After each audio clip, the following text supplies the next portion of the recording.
teacher for 15 years. Now for 12 years I've been an evangelist, and I travel around and speak on creation, evolution, and dinosaurs. Honor to be here in Coeur d'Alene, Idaho. My first time to preach in your city. How many have been to one of my seminars before or have seen one of the tapes before? Oh, quite a few, okay. How many have not? And how many do not understand the question so far? Okay, that's what I thought. Well, great. It's an honor to be here. I tell folks right up front before I get started too far, because I don't want anybody sneaking up on me, I believe the Bible is the infallible, inspired, inerrant Word of the living God. I believe it from cover to cover. I even believe the cover on mine. It says Kent Hovind. I believe that.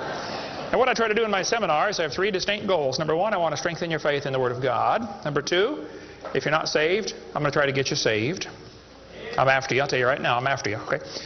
Number three, if you're saved and you're not doing much for the Lord, then I'm going to try to make you uncomfortable. Everybody ought to find something to do for the Lord, okay? The worst of you could serve as bad examples, if nothing else. But you can all find something to do for the Lord. All right, this is not my wife. This is just a picture of her. We live in Pensacola, Florida. I've been there 12 years. We have 3 kids, one of each. My kids are, at this time, 21, 22, 23, a year and 2 weeks apart. We call that family planning where I come from. Got the 2 boys married off now, and as soon as I find someone to take over payments on my daughter, I'm going to be home free.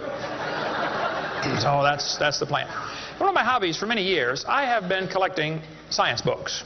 I like science. And you can ask any of my kids or ask my wife, when I get bored, which isn't too often around our place, I just read science books. I like science. Taught it for 15 years.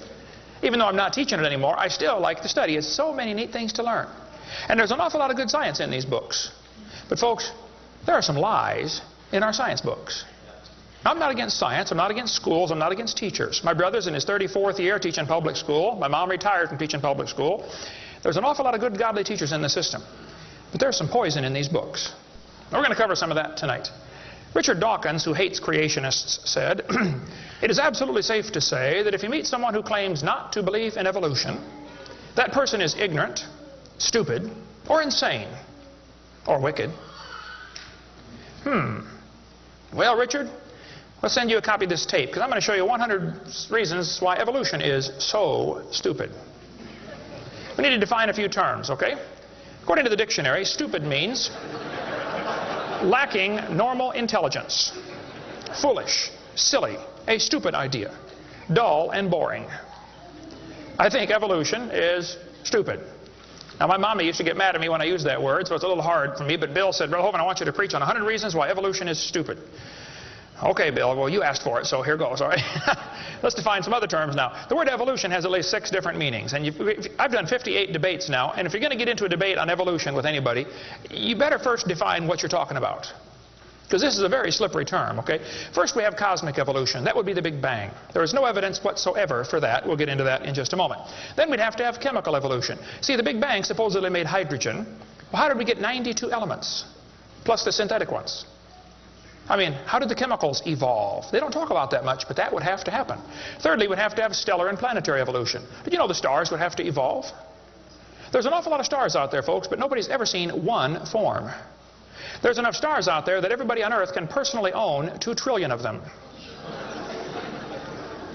We've never seen one star forming. We see them blow up from time to time. It's called a nova or a supernova. We've never seen one form. One professor told me one time, he said, "Well, we calculated in the laboratory that if 20 stars explode near each other, it'll produce enough energy to make a brand new star." I said, "Well, that's brilliant. You got to lose 20 to gain 1. You ought to run for Congress. You could help those guys borrow their way out of debt." Man, first place, that's all theoretical. We've never seen it happen, okay? And I think it is scientifically impossible. See, then we'd have to have organic evolution. That would be the origin of life. How did life get started from non-living material? Now, according to the evolution theory, that would have to happen somewhere along the line, long ago and far away. Life had to come from non-living material. And yet, we've never seen that happen. There is no evidence that it can happen. We'll talk about that in a minute. Fifthly, we would have macroevolution. That is where an animal changes into a different kind of animal. Nobody's ever seen a dog produce a non-dog. But the evolutionist believes a dog came from a rock. if you go back far enough in time, 4.6 billion years. Finally, we have microevolution. Now, I don't like this word, okay, because it gets people confused. I think we ought to just call it a variation. But microevolution happens, folks. That is a fact of science. Animals produce a variety of offspring, but it's always the same kind. The first 5 definitions of evolution are stupid.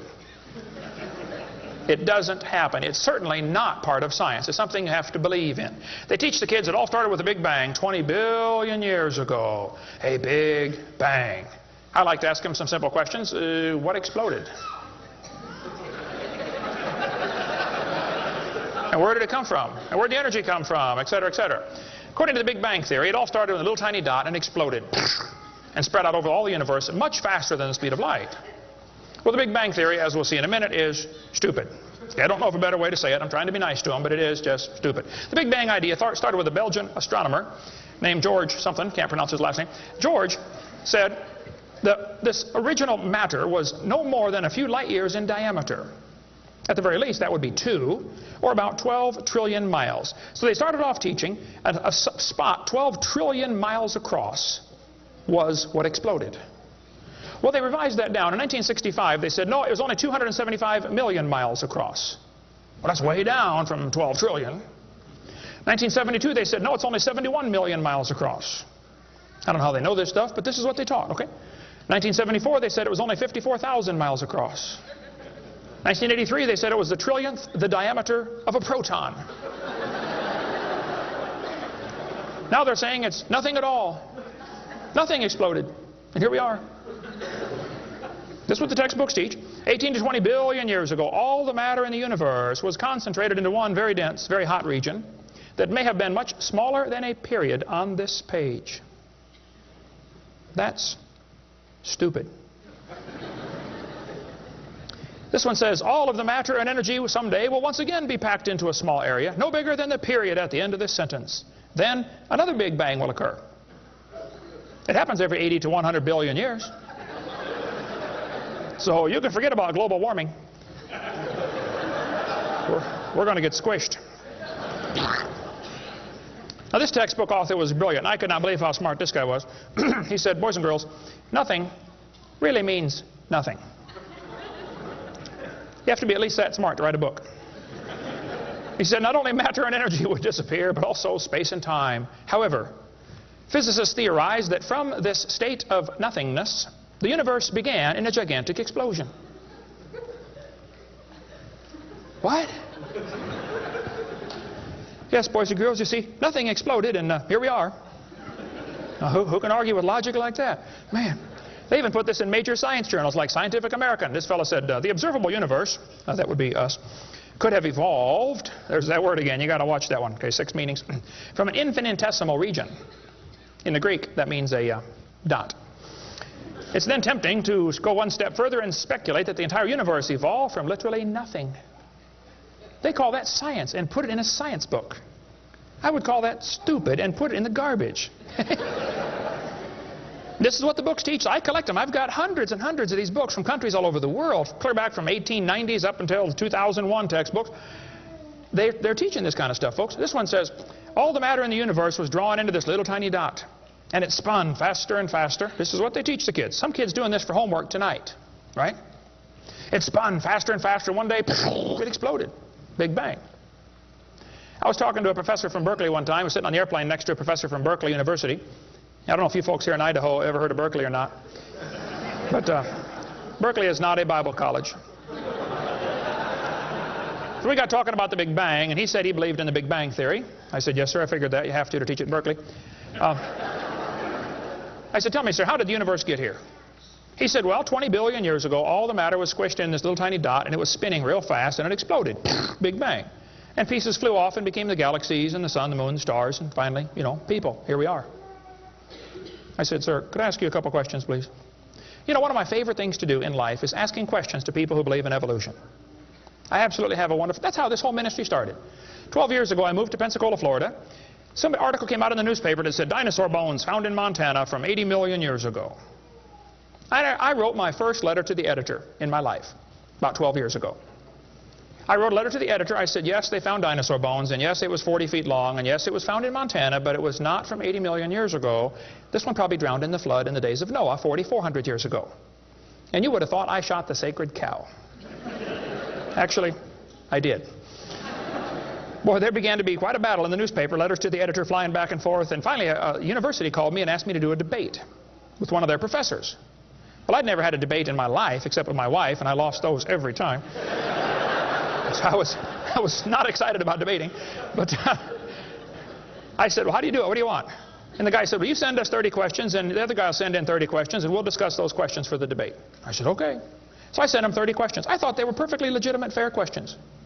I said, a woodpecker's tongue goes all the way around the back of his head and comes on top of his left eyebrow, left nostril here. Would you please show me any fossils that have been found, intermediate species between a normal bird and a woodpecker, with his tongue going all the way around his head? What evidence do you have of how this evolved? That question never came up. I don't know what happened to it. But I said, termites chew on wood and they swallow it, but termites can't digest it. It goes into their stomach, and there's little tiny critters in their intestines that actually digest the cellulose. Now, those little critters can't live without the termite, and those termites can't live without those critters. Which one evolved first? I thought it was a fair question, but it never came up. I don't know what happened. I think they lost my list. But anyway, one of my favorite things to do is asking questions to people who believe in evolution. So I asked this professor if I could ask him some questions about the Big Bang. He said, sure, what would you like to know? I said, well, sir, you told me 20 billion years ago all the matter in the universe was squished in this little tiny dot. And it was spinning faster and faster and exploded. I said, where did all this matter come from? He said, well, we don't know that for sure. I said, okay, now, sir, hold it. If I told you that I believe about 6,000 years ago God created the heaven and the earth like the Bible teaches, you're going to say, and where did God come from? And I don't know. But you said 20 billion years ago there was a Big Bang, and you don't know where the dirt came from. So basically, I believe in the beginning God, and you believe in the beginning dirt. Don't tell me my theory is religious and yours is science. Oh, no, sir, they're both religious. The news media tries to make it look like it is religion versus science. I did a debate in El Paso, Texas here recently, and the news media wrote an article. They said, religious and scientific leaders debate evolution. What is the unspoken message in that title? What are they trying to imply? Can you catch that? They're trying to imply that evolution is part of science, aren't they? No, evolution is a religion. Actually, both creation and evolution are inherently religious. These two timelines is the same information right here. I'll be referring to that throughout the seminar here. I cover this thing all the time. The Bible teaches about 6,000 years ago God made everything. 4,400 years ago there was a big flood that destroyed everything. 2,000 years ago Jesus came. Here we are today waiting for the Lord to come back in about 5 minutes. This is the Bible view of history. On this chart, 1 inch is 150 years. That's a long time. The 20 billion year chart on the bottom is a very different scale.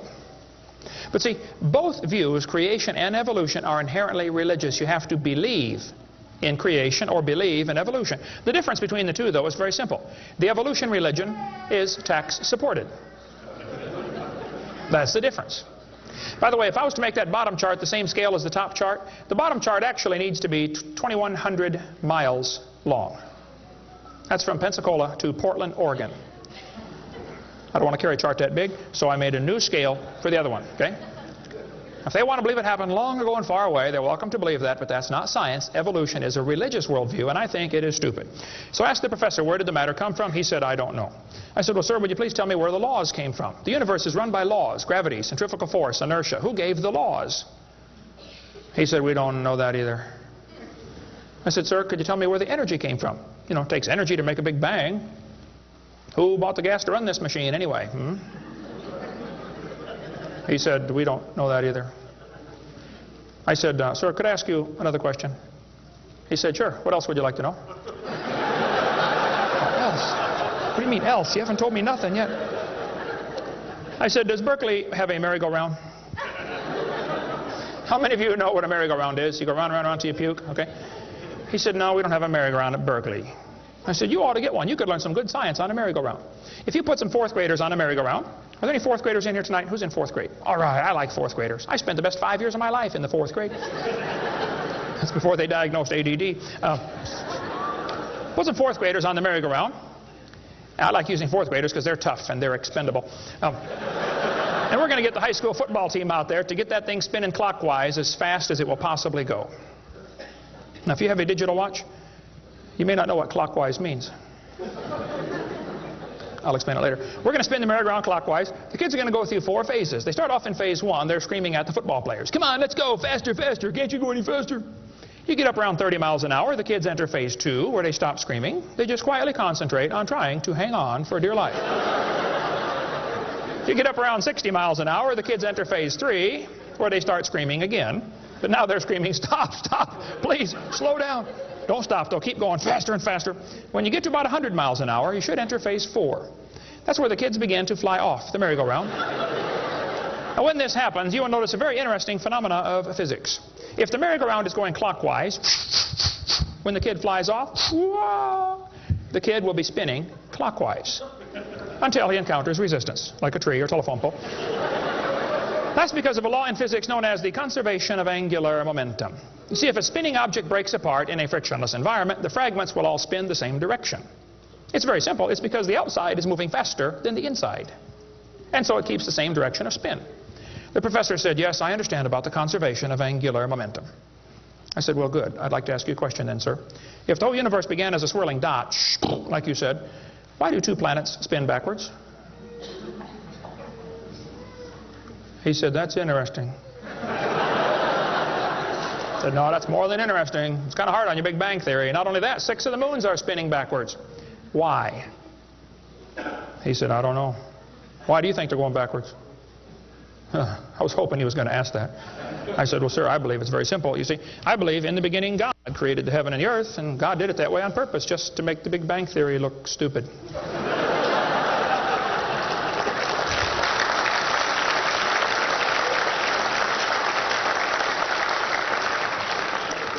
I do believe in the Big Bang, folks. I really do. The Bible teaches the Big Bang. 2 Peter 3:10 says, the heavens shall pass away with a great noise. In the original Greek, that's a Big Bang. So there's going to be a Big Bang. It just didn't happen yet. That's all. So kids, if you go to school and some professor says, do you believe in the Big Bang? You should say, yes, I do, and you better get saved and get ready for it. The Big Bang is coming soon to a city near you. By the way, if the Big Bang Theory were true, the matter would be evenly distributed. But it's not. It's lumpy. They're called galaxies. And in zillions of miles and nothing called voids. And to try to salvage the dumb Big Bang Theory, they've got all these wild theories of why isn't the matter evenly distributed? They'll say, well, maybe there's black holes, or maybe there's antimatter. They got all this stuff. It's all trying to rescue this crazy Big Bang Theory. And it's a dud, folks. It didn't happen. There are zillions of stars out there. I mean, lots and lots of stars. And we haven't even seen them all. If star births, they ought to at least equal star deaths, and they don't. We see a star blow up about every 30 years. It's called a nova or a supernova. Well, then how come there are only 300 dead stars out there that we can see, supernovas? It's only a few thousand years worth, isn't it? There ought to be trillions of them, if evolution were true. This fellow said, I have a little hesitation in saying that a sickly pall now hangs over the Big Bang Theory. Yep. I think it is stupid. Now, if you want to believe it, that's fine. I don't care what anybody believes. That doesn't bother me. But see, the problem is they want to use my tax dollars to teach that to your kids in our schools. And that's where the problem comes in. Okay? If you want to believe in the Big Bang, just enjoy yourself. But keep your religion at home. Okay? Because it is a religion. Then they tell the kids the earth formed from a hot molten mass 4.6 billion years ago. This is part of the theory, and it's in all the textbooks. 4.6 billion years ago, earth cooled down, formed a rocky crust. I think that is stupid, and I'll show you why. Was the earth ever really a hot molten mass 4.6 billion years ago, and it cooled down? This textbook says, as earth formed, the surface was like the moon. There were hot pools of bubbling lava. I don't think so. My Bible says the Spirit of God moved upon the face of the waters. So the earth was not created a hot molten mass. It was created under water, which means it has to be less than 212 degrees Fahrenheit or 100 degrees centigrade, or it wouldn't be water, it'd be steam. So the earth was never a hot molten mass according to Scripture. Then when you look in the granite rocks, you find little tiny halos made of polonium. Now these polonium halos are absolutely amazing. Robert Gentry, a friend of mine from Knoxville, Tennessee area, he has been studying radiopolonium halos for a long time. I met him back in the year 2000 and went down to his laboratory, and I got to see some of the halos through the microscope. These little polonium halos are interesting because they have a half-life of less than a few minutes. If the rock was hot, when the polonium, radioactive polonium, decayed and sent out the little particles and made the halo, it would melt away. Like at 4th of July, they shoot fireworks up. Makes a circle. Does the circle stay there? No, it all falls down, right? There are probably none up there now from the last 4th of July, are there? You'd have to freeze the whole atmosphere to keep that sphere in place. You'd have to make, this polonium would have to be decaying in a rock that is already solid. So the Earth was never a hot molten mass. Get Robert Gentry's book if you want a lot more on that. But all over, the granites all over the world contain these polonium halos. So it is stupid to say the Earth was a hot molten mass. We have scientific evidence it was not. Here they tell the kids, though, the Earth was hot with large pools of bubbling lava, and that is just stupid. It can't possibly be true. Then they tell them life got started about 3 billion years ago. See, according to the theory, 20 billion years ago there was a big bang. 4.6 billion years ago the Earth cooled down, formed a hard rocky crust, and it rained on the rocks for millions of years and turned them into soup. And the soup came alive about 3 billion years ago. This is what the books teach. This fellow says, both the origin of life and the origin of major groups of animals remains unknown. How did life get started anyway? Well, this textbook tells the kids, oceans formed as it rained on the rocks for millions of years. Yes, boys and girls, millions of years of torrential rains created great oceans. And swirling in the waters of the oceans is a bubbling broth of complex chemicals. Progress from a complex chemical soup to a living organism is very slow. Well, I guess it is. It's totally stopped. Doesn't even happen. That's how slow it is. This one says the first self-replicating systems must have emerged in this organic soup.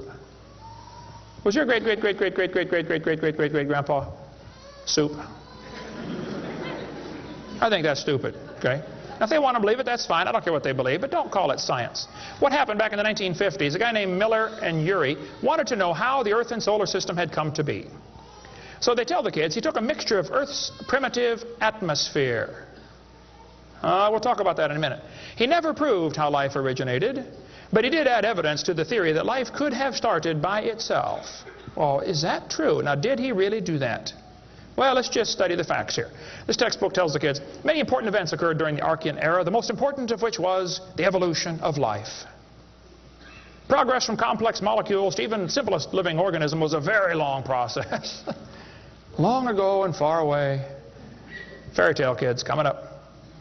First living cells emerged 4 billion to 3.8 billion years ago. I like that word, emerged. They use it all the time. Like that explains how it happened, you know. It just emerged. There is no record of the event, they tell the kids. Look, kid, we know what happened and you're going to be tested on this, but there's no proof. Oh, okay. It's not science. First living self-replicating systems must have emerged in this soup. I don't think so. Here's what students are taught in school. This picture of the different glass tubes and flasks and pipes going around, they tell them this is how they made life in the laboratory. He said he studied the chemical reactions of gases that existed in Earth's primitive atmosphere. Ooh, now this is important, okay? Notice up in the upper right-hand corner, he had methane, ammonia, water vapor, and hydrogen, no oxygen. He circulated these gases through these tubes through a spark, supposed to represent lightning. And sure enough, it produced a red goo at the bottom of the flask and had some amino acids in it.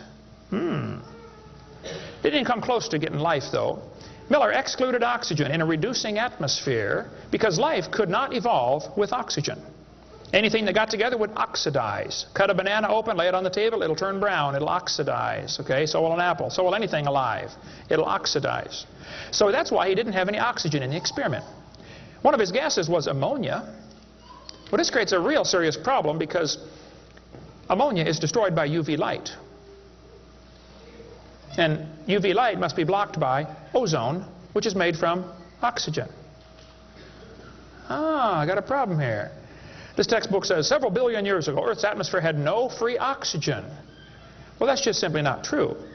Ozone is made from oxygen and it blocks UV light, and ammonia, one of the gases needed for the experiment, is destroyed by UV light. So life cannot evolve without oxygen. But also life cannot evolve with oxygen.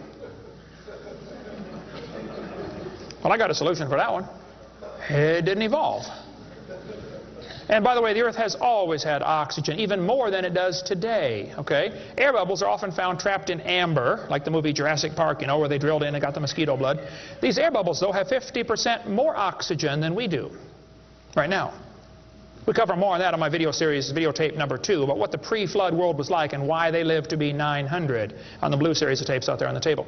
But this textbook says the mixture at the bottom of the flask was rich in amino acids. Oh, come on. That is stupid. It was not rich in amino acids. Let's tell the kids what they really found, okay? He filtered out the product. As this gas went through the tubes, he sparked it, produced this goo at the bottom, and he drew the goo off, because if it went through again, it would be destroyed by the spark. Now, in real life, you're not going to get a section of the ocean protected. They say this just happened by chance in the ocean. You can't filter out the product then. Secondly, what he made was 85% tar, 13% carboxylic acid, 2% amino acids. So 98% of his mixture was poisonous to life. I would not call that a success. And there are 20 different amino acids, sort of like 26 letters in the alphabet. There are 20 amino acids. Those amino acids go together to make proteins, like letters go together to make sentences. Mostly he made just 2 of these amino acids. And they bond with the tar and the acid very quickly, more readily than with each other. It was a failure as an experiment. Amino acids are like letters of the alphabet, sort of like building blocks. You have to have a bunch of amino acids to make a protein. Then you have to have a bunch of proteins to make a cell. And you got to have a bunch of cells to make an organism. And one cell is more complex than a space shuttle. And all he got was a couple of the amino acids. That's like me dropping toothpicks, and I happen to make a few letters of the alphabet. That's possible, isn't it? Toothpicks could fall in the shape of a T, or an H, or an I, or an E. That's possible. But if I'm able to drop toothpicks and produce a few letters of the alphabet, should I therefore conclude that nobody wrote Webster's dictionary? The difference between making a letter with toothpicks and making Webster's dictionary is about like making an amino acid and making a living cell. He didn't come close to making life. He made the equivalent of a few letters, and he actually needed to make huge books. And half of his letters were backwards, left-handed. This creates a real problem, since the simplest proteins, the smallest proteins, have 70 to 100 amino acids, all of them left-handed. This really compounds his problem.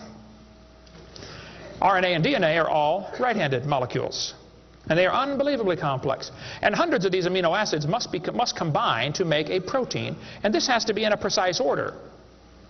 And they unbond in water much faster than they bond, and last time I checked, the oceans are completely full of water.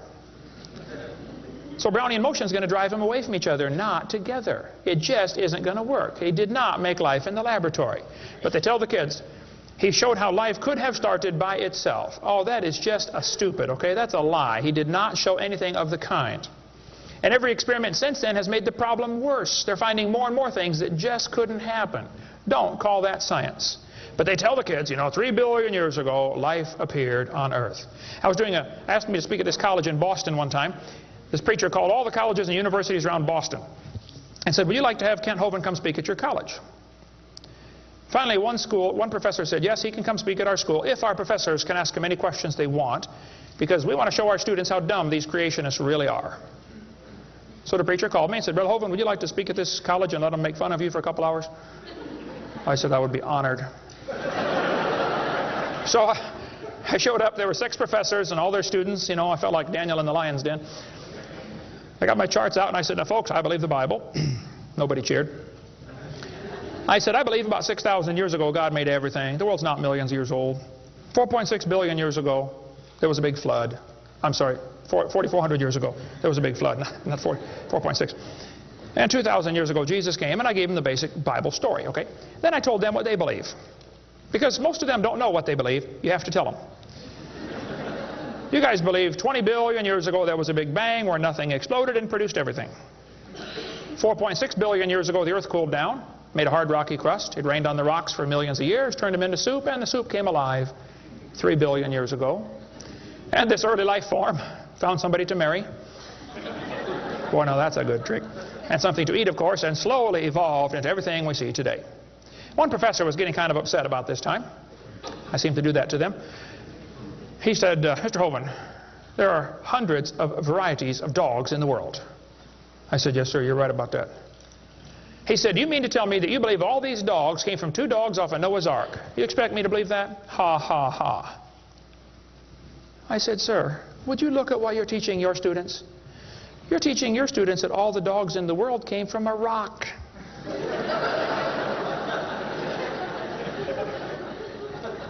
I had one woman, come to me after a debate one time.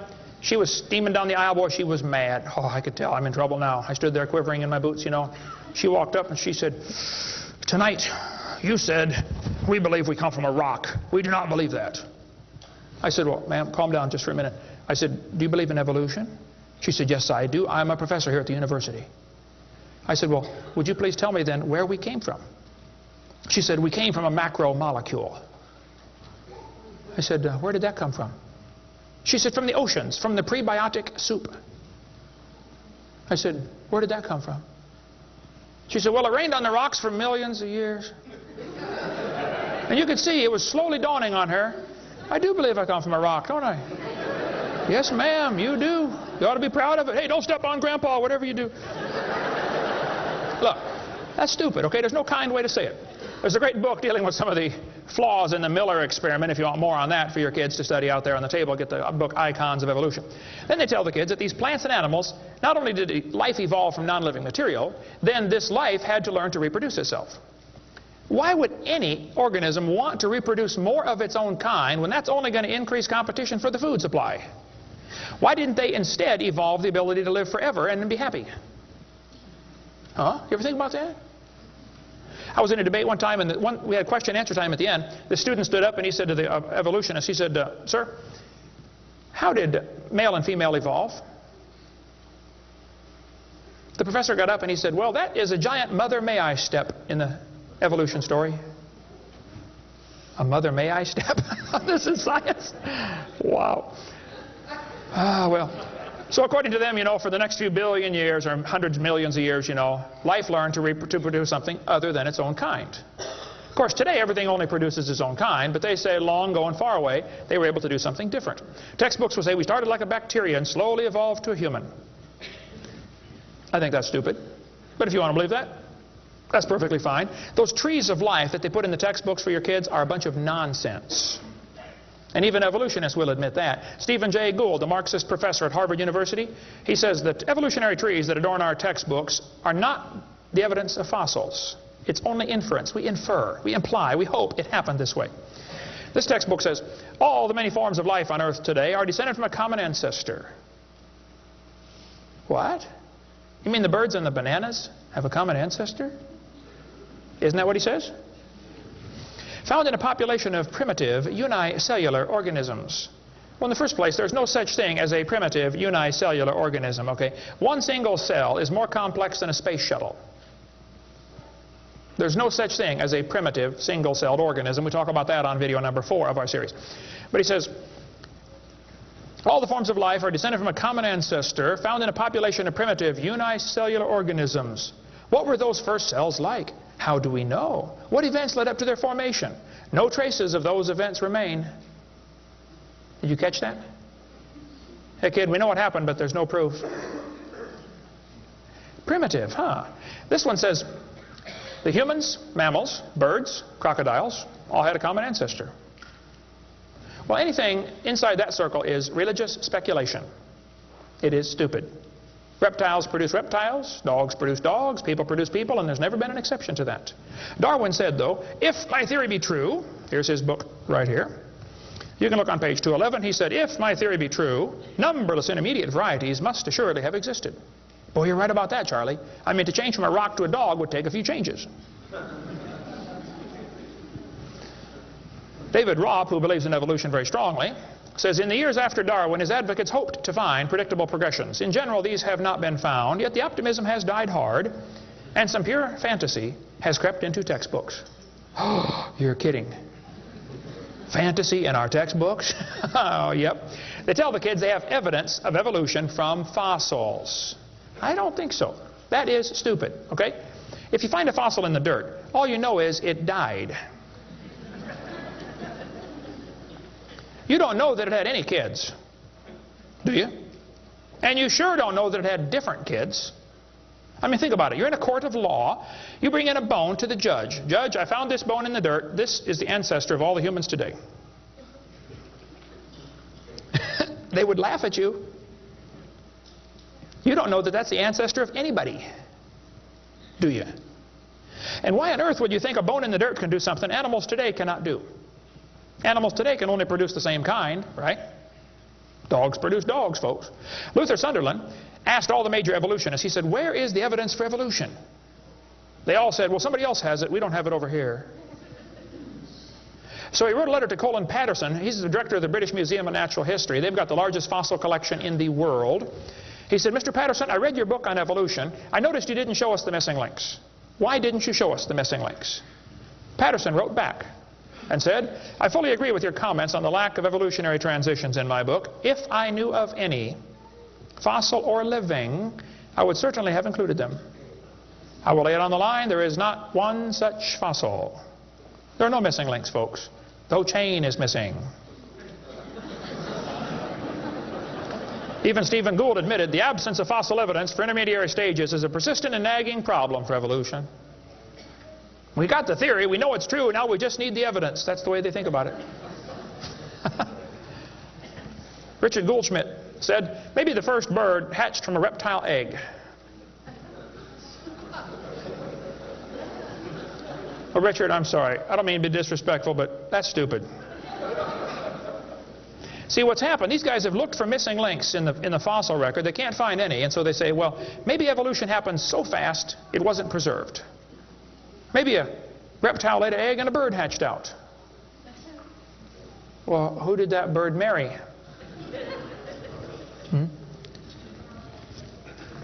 There's only about a zillion differences between a reptile and a bird. We'll get into that later sometime if we get time. But if they want to believe that, that's perfectly fine. Here's what happened. Charlie Darwin graduated from Bible college to be a preacher in the Anglican Church in 1830. He couldn't get a job, so his dad pulled a few strings and got him a job on board HMS Beagle. He's going to sail around the world and collect bugs. And while he's sailing around, he stopped off at these islands right there called the Galapagos Islands. There on those islands, Charlie noticed there were 14 different varieties of finches. Charlie studied the birds very carefully and said, you know what, I think all these birds had a common ancestor. I bet you're right, Charlie. It was a bird. And then Charlie said in his book on page 170, he said, it is a truly wonderful fact that all animals and all plants throughout all time and space should be related to each other. Now, hold on a minute. You see 14 kinds of birds, and you conclude that birds and bananas are related. That's stupid. You should conclude that those 14 kinds of birds had a common ancestor, but that's as far as it ever goes, folks, okay? I don't know of a kind way to say it, Charlie, but that's stupid. Okay, we don't ever see a bird produce a non-bird. See, dogs produce dogs, and you might get quite a variety of dogs. Roses produce roses. That is called microevolution. Now, that is a fact, folks. It happens. It is observable. It is scientific. I don't think we ought to use that word, microevolution. We should just call it a variation. But they use it, so, just so I qualify that, it's a lousy term. It gives what's called a free rider effect to the rest of the 5 religious ideas of evolution. You might get a big dog or a little dog, but you're always going to get a dog when you crossbreed your dogs. And I would go so far as to say probably the dog, the wolf, and the coyote had a common ancestor. This Irish textbook shows different dogs, and it calls it divergent evolution. Oh, come on. Giving it a fancy name doesn't change a thing. It is still a dog. And a 3-year-old can tell you. Anybody in here 5 years old? Who's 5 years old? 5 years old. What's your name? Misty. Here we have a dog, a wolf, a coyote, and a banana. Which one is not like the others? Dog, wolf, coyote, and banana. Banana. All right, let's give Misty a hand. Very good. The other ones. Some of these college professors can't tell. Look, there's a variety of dogs, folks, and they probably had a common ancestor. It was a dog. Okay? It's just a dog. See, variations happen within the dog kind. You get a big dog or a little dog, but there are limits to these variations. Haven't the farmers been trying to breed for bigger pigs for a long time? They try to get the biggest pig they can, don't they? Do you think they'll ever get a pig as big as Texas?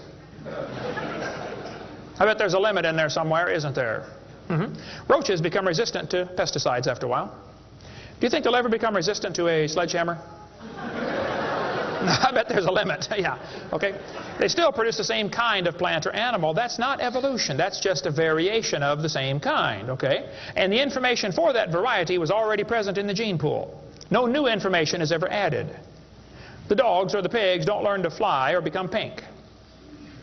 Okay, there's no new information added, just scrambled information. And the gene pool of the new variety is now more limited than before. Somebody spent years crossbreeding dogs to develop a Chihuahua. All that work to make a dog that is 100% useless.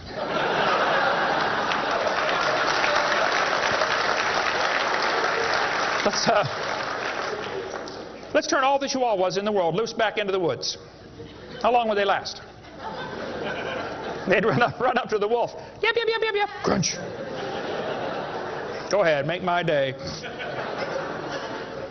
A useless dog. Genetic information was lost when you got your variation. It wasn't added. You might have selected a certain slice of the gene pool with small dog, quick characteristics, but you didn't add anything. You selected something from the population. I come from Illinois, corn country. There are so many kinds of corn up there, they have to number them. You'll be driving down the highway. You'll see BX65, don't mix it up with XL29, something will blow up. But I'll tell you what, folks, you can crossbreed your corn from now to the cows come home, and you always get corn. You will never get a hamster or a tomato or a whale to grow on that corn stalk, okay? It won't happen. There's a variety of cows, and they probably had a common ancestor. It was a cow. Variety of horses, no question. Probably the zebra and the horse had a common ancestor. But the kids are going to be taught in school tomorrow in your town that the horse used to have 4 toes. Well, there's some things they don't tell the kids about this Eohippus to Equus series, which has been proven wrong 50 years ago, but still is in your textbooks right here in this town. They don't tell them the original so-called horse is the size of a fox. It was a meat eater and had 18 pairs of ribs. The next one had 15 pairs of ribs. A couple of trips through the buzzsaw did that. And then it miraculously grew back 19 pairs of ribs as it evolved, and then back to 18. They also don't tell them the whole thing's been proven wrong a long time ago. Like this guy says in the biology textbook, other examples like the gradual evolution of the horse have not held up under close examination. That's a polite way of saying it's proven wrong, okay? This G.G. Simpson back in 1950 said the example of the horse family has been unintentionally falsified. They knew 50 years ago this was false. Why did they keep that in your textbooks? This whole thing was made up by Othniel C. Marsh in 1874. He picked animals from all over the world and put them in order the way he thought it might have happened. They were never found in that order. Modern horses are found in the same layers as the so-called ancient Equus or Eohippus horse. They're found in the same layer. So it can't be the ancestor, that's for sure. The ancient horse is nothing but a Hyracotherium, which is still alive today. By the way, the ribs, the toes, the teeth are very different in these animals. In South America, the fossils go exactly backwards. Instead of 3-toed to 1-toed, it goes 1-toed to 3-toed in the fossil order. They won't talk about that much, but you check it out. That's a fact, folks. They're never found in the order presented in the textbooks. 3-toed and 1-toed gray side by side. Plenty of information on the internet about that. Tulsa Zoo finally took out their display because so many folks complain, why do you have this horse evolution display in the zoo? It's been proven wrong 50 years ago. Take it out. And you folks ought to get together with your school board and say, look, on page whatever it is, 952 of our textbook, it says the horse evolved from a 4-toed ancestor. Let's cut this page out. If you had a page in your textbook teaching the kids the earth was flat, would it be okay to demand that that page be removed? You don't have to buy a whole new book. Just cut the page out. It won't cost the school anything. How many of you would volunteer to help cut the pages out and bring your own scissors? See? Won't cost them a dime. And you send me your book and I'll show you which pages need to be taken out. I've read hundreds of them. I can find them like that. Free of charge. I'll donate my time. Peabody Museum still has the horse evolution on display. As I stood there, I've been there many times. It makes my blood boil every time I walk in that place. I'm standing there looking at this lie proven wrong 50 years ago while hundreds of kids come through in school groups. The kids are never told, well, this has been proven wrong, boys and girls. They asked the folks at the Tulsa Zoo before they took the display down, they said, why don't you take this display down? The zoo director said, we don't have the funding to remove it. I've got all the letters back and forth on that. Man, Folks, there's quite a variety of horses today, okay? There's big horses and little horses. I was in Baton Rouge, Louisiana a few months ago. Got to see where they raise the 30-inch tall horses. I mean, my dog's bigger than that. What do you do with a 30-inch horse? Look at it, I guess is about it. And they sell them for $10,000. Sucker born every minute, I guess. But one lady wrote me a letter and said, Mr. Hovind, we crossbreed zebras, ponies, horses, and mules. Not mules, the jackass. And we raise zonkies, zorses, zeonies. They cross every which way. Well, that's probably because they're the original same kind. No problem there. You want to see all the fatal flaws in the horse evolution story, get the book out there, Icons of Evolution. So then they're going to tell the kids, well, we have evidence for this theory. We think that one animal changed to another, and we can show evidence because many animals have similar forelimb structure. This is called the argument from homology. Well, what do they tell the kids? They'll say, boys and girls, you have two bones in your wrist, radius and ulna. And boys and girls, look at the whale's flipper carefully. Did you know the whale has two bones in his flipper, and they're called the radius and the ulna? Same as ours. Wow. Who named them, teacher? The whale? Think about it. But this is one of the evidences for evolution. They're going to say, boys and girls, comparative anatomy provides further evidence of evolution. The commonalities suggest that these and other vertebrate animals are all related. They probably evolved from a common ancestor. Well, duh. That's stupid, okay? Maybe they all had the same designer. Doesn't prove a common ancestor. By the way, the bones develop from different genes in these different organisms. They are not homologous organisms like they want you to believe. Similar design might prove the same engineer made the design. A lot of bridges in the world are kind of similar to each other. You can go compare, different suspension bridges around the world, Golden Gate Bridge and other bridges, and there's a lot of similarities. That doesn't prove one is the father of the other, or that a tornado put them up. No, it's a design that works good, okay? I discovered that the Pontiac lug nuts from a Pontiac will fit on a Chevy. They will. That proves they both evolved from a Honda 14 million years ago. No, the same engineers are designing these cars. Then they tell the kids about the geologic column. How many have ever heard that the different layers of the earth are different ages? They show the kids Grand Canyon. Yes, boys and girls, this one says, over millions of years, the Colorado River has carved the Grand Canyon from solid rock. I'm sorry, but that is stupid, okay? I'll explain why. Kids, you need to learn this. This is a very simple thing to learn, and you'll go through life much further than many of these professors go. Make yourself 3 columns. Facts are in the middle. It's a fact Grand Canyon exists. The evolutionist has an interpretation of that fact, and the creationist has an interpretation of the fact. Now, it's not part of the fact, it's an interpretation of the fact.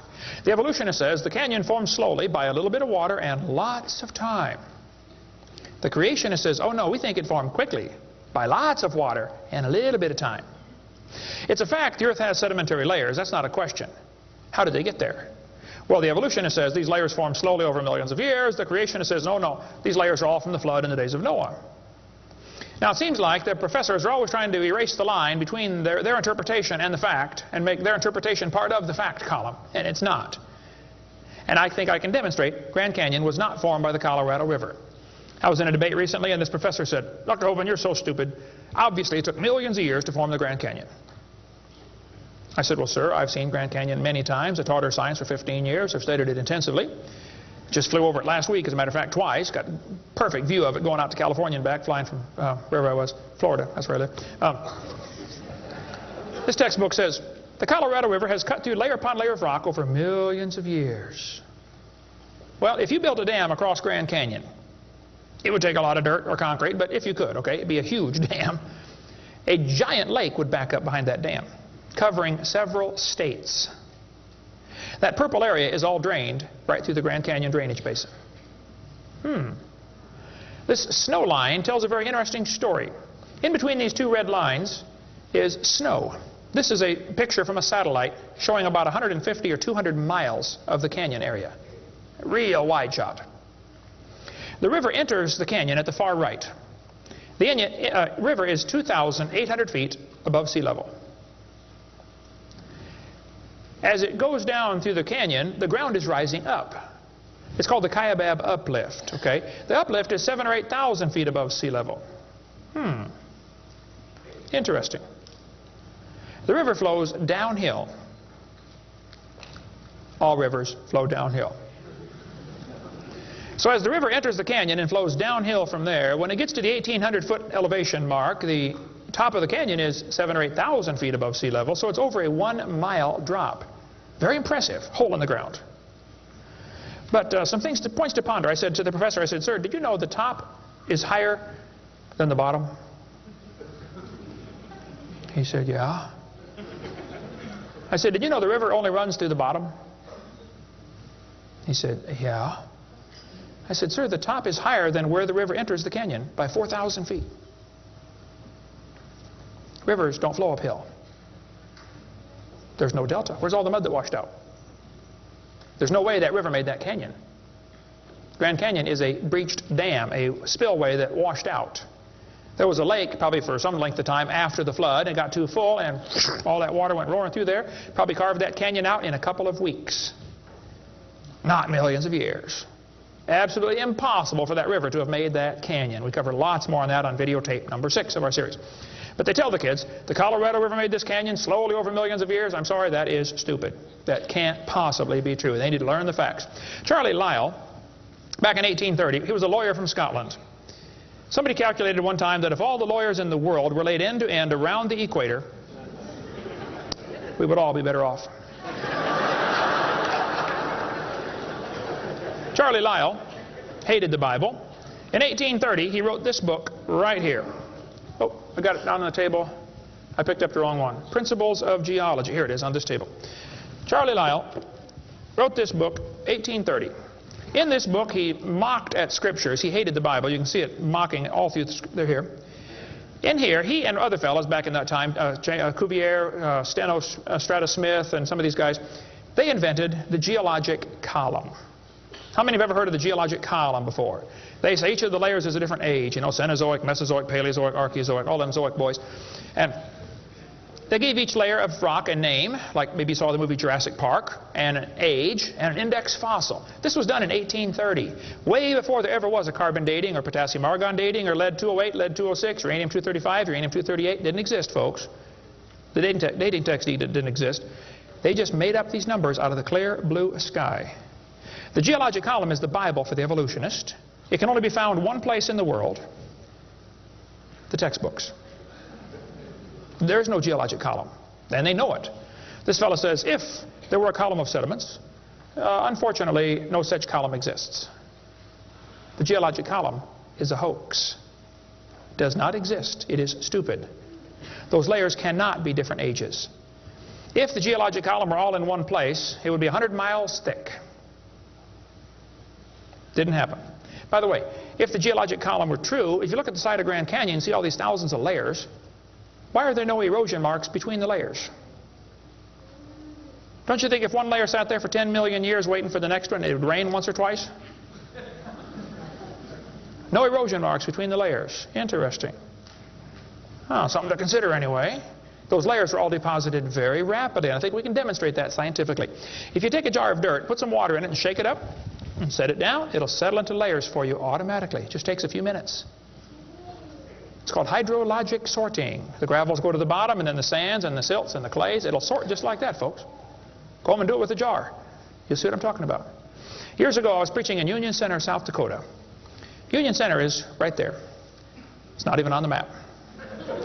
There are 40 people in the whole town. 38 of them came to church. I don't know where the other 2 were. But they showed up later, I guess. But the preacher said, "Hey, Brother Hovind, let's go down to Rapid City, South Dakota. They've got a museum down there with a bunch of dinosaur bones." I said, "All right, I like dinosaurs. Let's go." So we all drove down to the museum. The guide met us at the door. He said, "Would you like me to give you a tour?" We said, "That would be great, sir." The first place we stopped on the tour was the geologic time scale, the big chart. They got it behind glass so the kids can't touch it. You know, this is holy, sacred. And the guide said, "Now, boys and girls, this layer of rock right here is about 70 million years old." My daughter was 12 at the time. She raised her hand. She said, "Mister, how do you know that layer is 70 million years old?" He said, "Well, honey, we tell the age of the layers by what kind of fossils we find in them. They're called index fossils." Oh, she said, "Thank you, sir." We walked around the other side of the dinosaur, and we're standing over here, and the guide said, now folks, these bones you're looking at are about 100 million years old. My daughter raised her hand again. She said, mister, how do you know those bones are 100 million years old? He said, honey, that's a good question.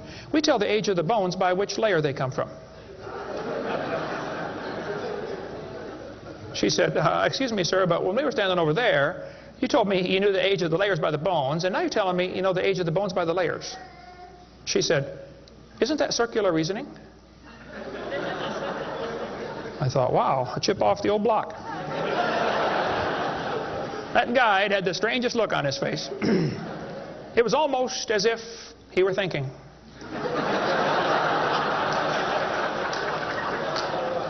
He looked at my daughter. He looked at me.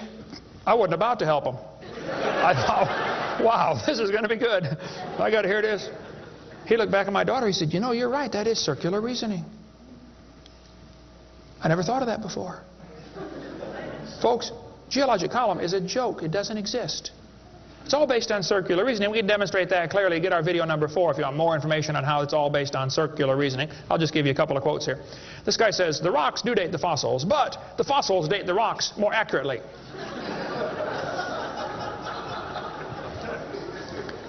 Stratigraphy cannot avoid this kind of reasoning if it insists on using only temporal concepts because circularity is inherent. You have to use circular reasoning to get it right. Well, that's stupid. And you don't need to be too bright to figure out that's stupid, okay? This geologic column contains limestone scattered all throughout the geologic column.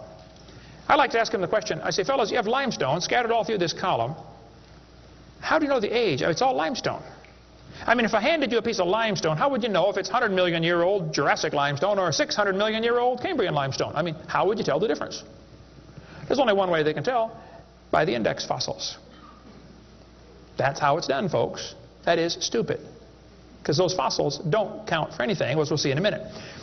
They tell the kids each of these layers is a different age. 100 million, 200 million, 300 million, real impressive, huge numbers. Now, Charlie Darwin did not like round numbers. He wanted to be more precise. He said the Wealdian deposits are 306,662,400 years old. Now, okay, Charlie, I think that's stupid. Those layers are not different ages, folks. All over the world we find petrified trees standing up, running through multiple rock layers. Now, if you get a petrified tree standing up, running through different rock layers, I don't think it's smart to say those layers are vastly different ages. Petrified trees in the vertical position, they find them all over the world. Okay, here's one from Alabama. Come out of a seam of coal through 20 feet of rock into another seam of coal. They found about 3 dozen of them, I think, in that one little coal mine, one little area, while they're digging the coal out. Petrified trees standing up. Cookeville, Tennessee, they found a bunch of them. This one's 30 feet tall, standing up. Joggins, Nova Scotia is famous for their petrified trees standing up in the vertical position. All over the area there, folks. Those trees did not get slowly covered by the sediments over millions of years. They would rot and fall down. Sometimes the petrified trees are upside down, running through many rock layers. Scientists estimate at the bottom of Spirit Lake in Mount St. Helens there are now 20,000 trees that were blown out by the volcano. Thousands of them are standing up in the bottom of the lake, already buried 15 feet deep in mud.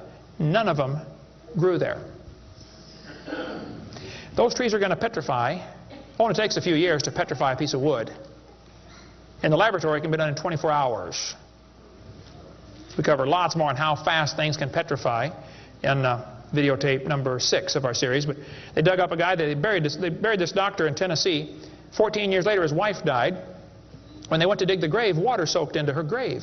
And they said, oh, we can't bury Grandma there. So they dug a hole on the other side. Water soaked in. So they dug a hole and buried Grandma somewhere else. And then the kids got worried about Grandpa, and so they went and dug up his grave. The arms had rotted off, but the rest of the body had petrified in 14 years, turned to stone from water running through the coffin. I got tons of material on how fast things can petrify. Those layers are not different ages. They all formed in one big flood in the days of Noah. To tell the kids the layers are different ages is stupid. That just simply is not true. So what about carbon dating and potassium argon dating and rubidium strontium dating and lead-208, lead-206, uranium-235, uranium-238? Well, we'll cover that after a quick break here. Show you some ways that this is just stupid, okay? That's not a way to tell the age of anything. We're going to give you some more evidence that evolution is stupid. Now, if you want to believe in it, that's perfectly fine. I don't care what you believe in. But the devil is laughing at you for believing in that. He has you fooled, and he is laughing at you, okay? If you want to believe you came from a rock, well, you just enjoy yourself. But that's not science. God made this world. God loves you. God has a plan for your life. And if you don't want it, well, that's your business. But God loves you, and he wants you to come to heaven. And if you'd like to find out how to go to heaven, come see me. I'll be glad to show you. I'm going. It's not because I'm good. If I get what I deserve, I'm in serious trouble. But I've been forgiven by the blood of Jesus Christ. You can have the same thing. After the break, we'll show you some more things that make evolution stupid. Coming up next. Thank you.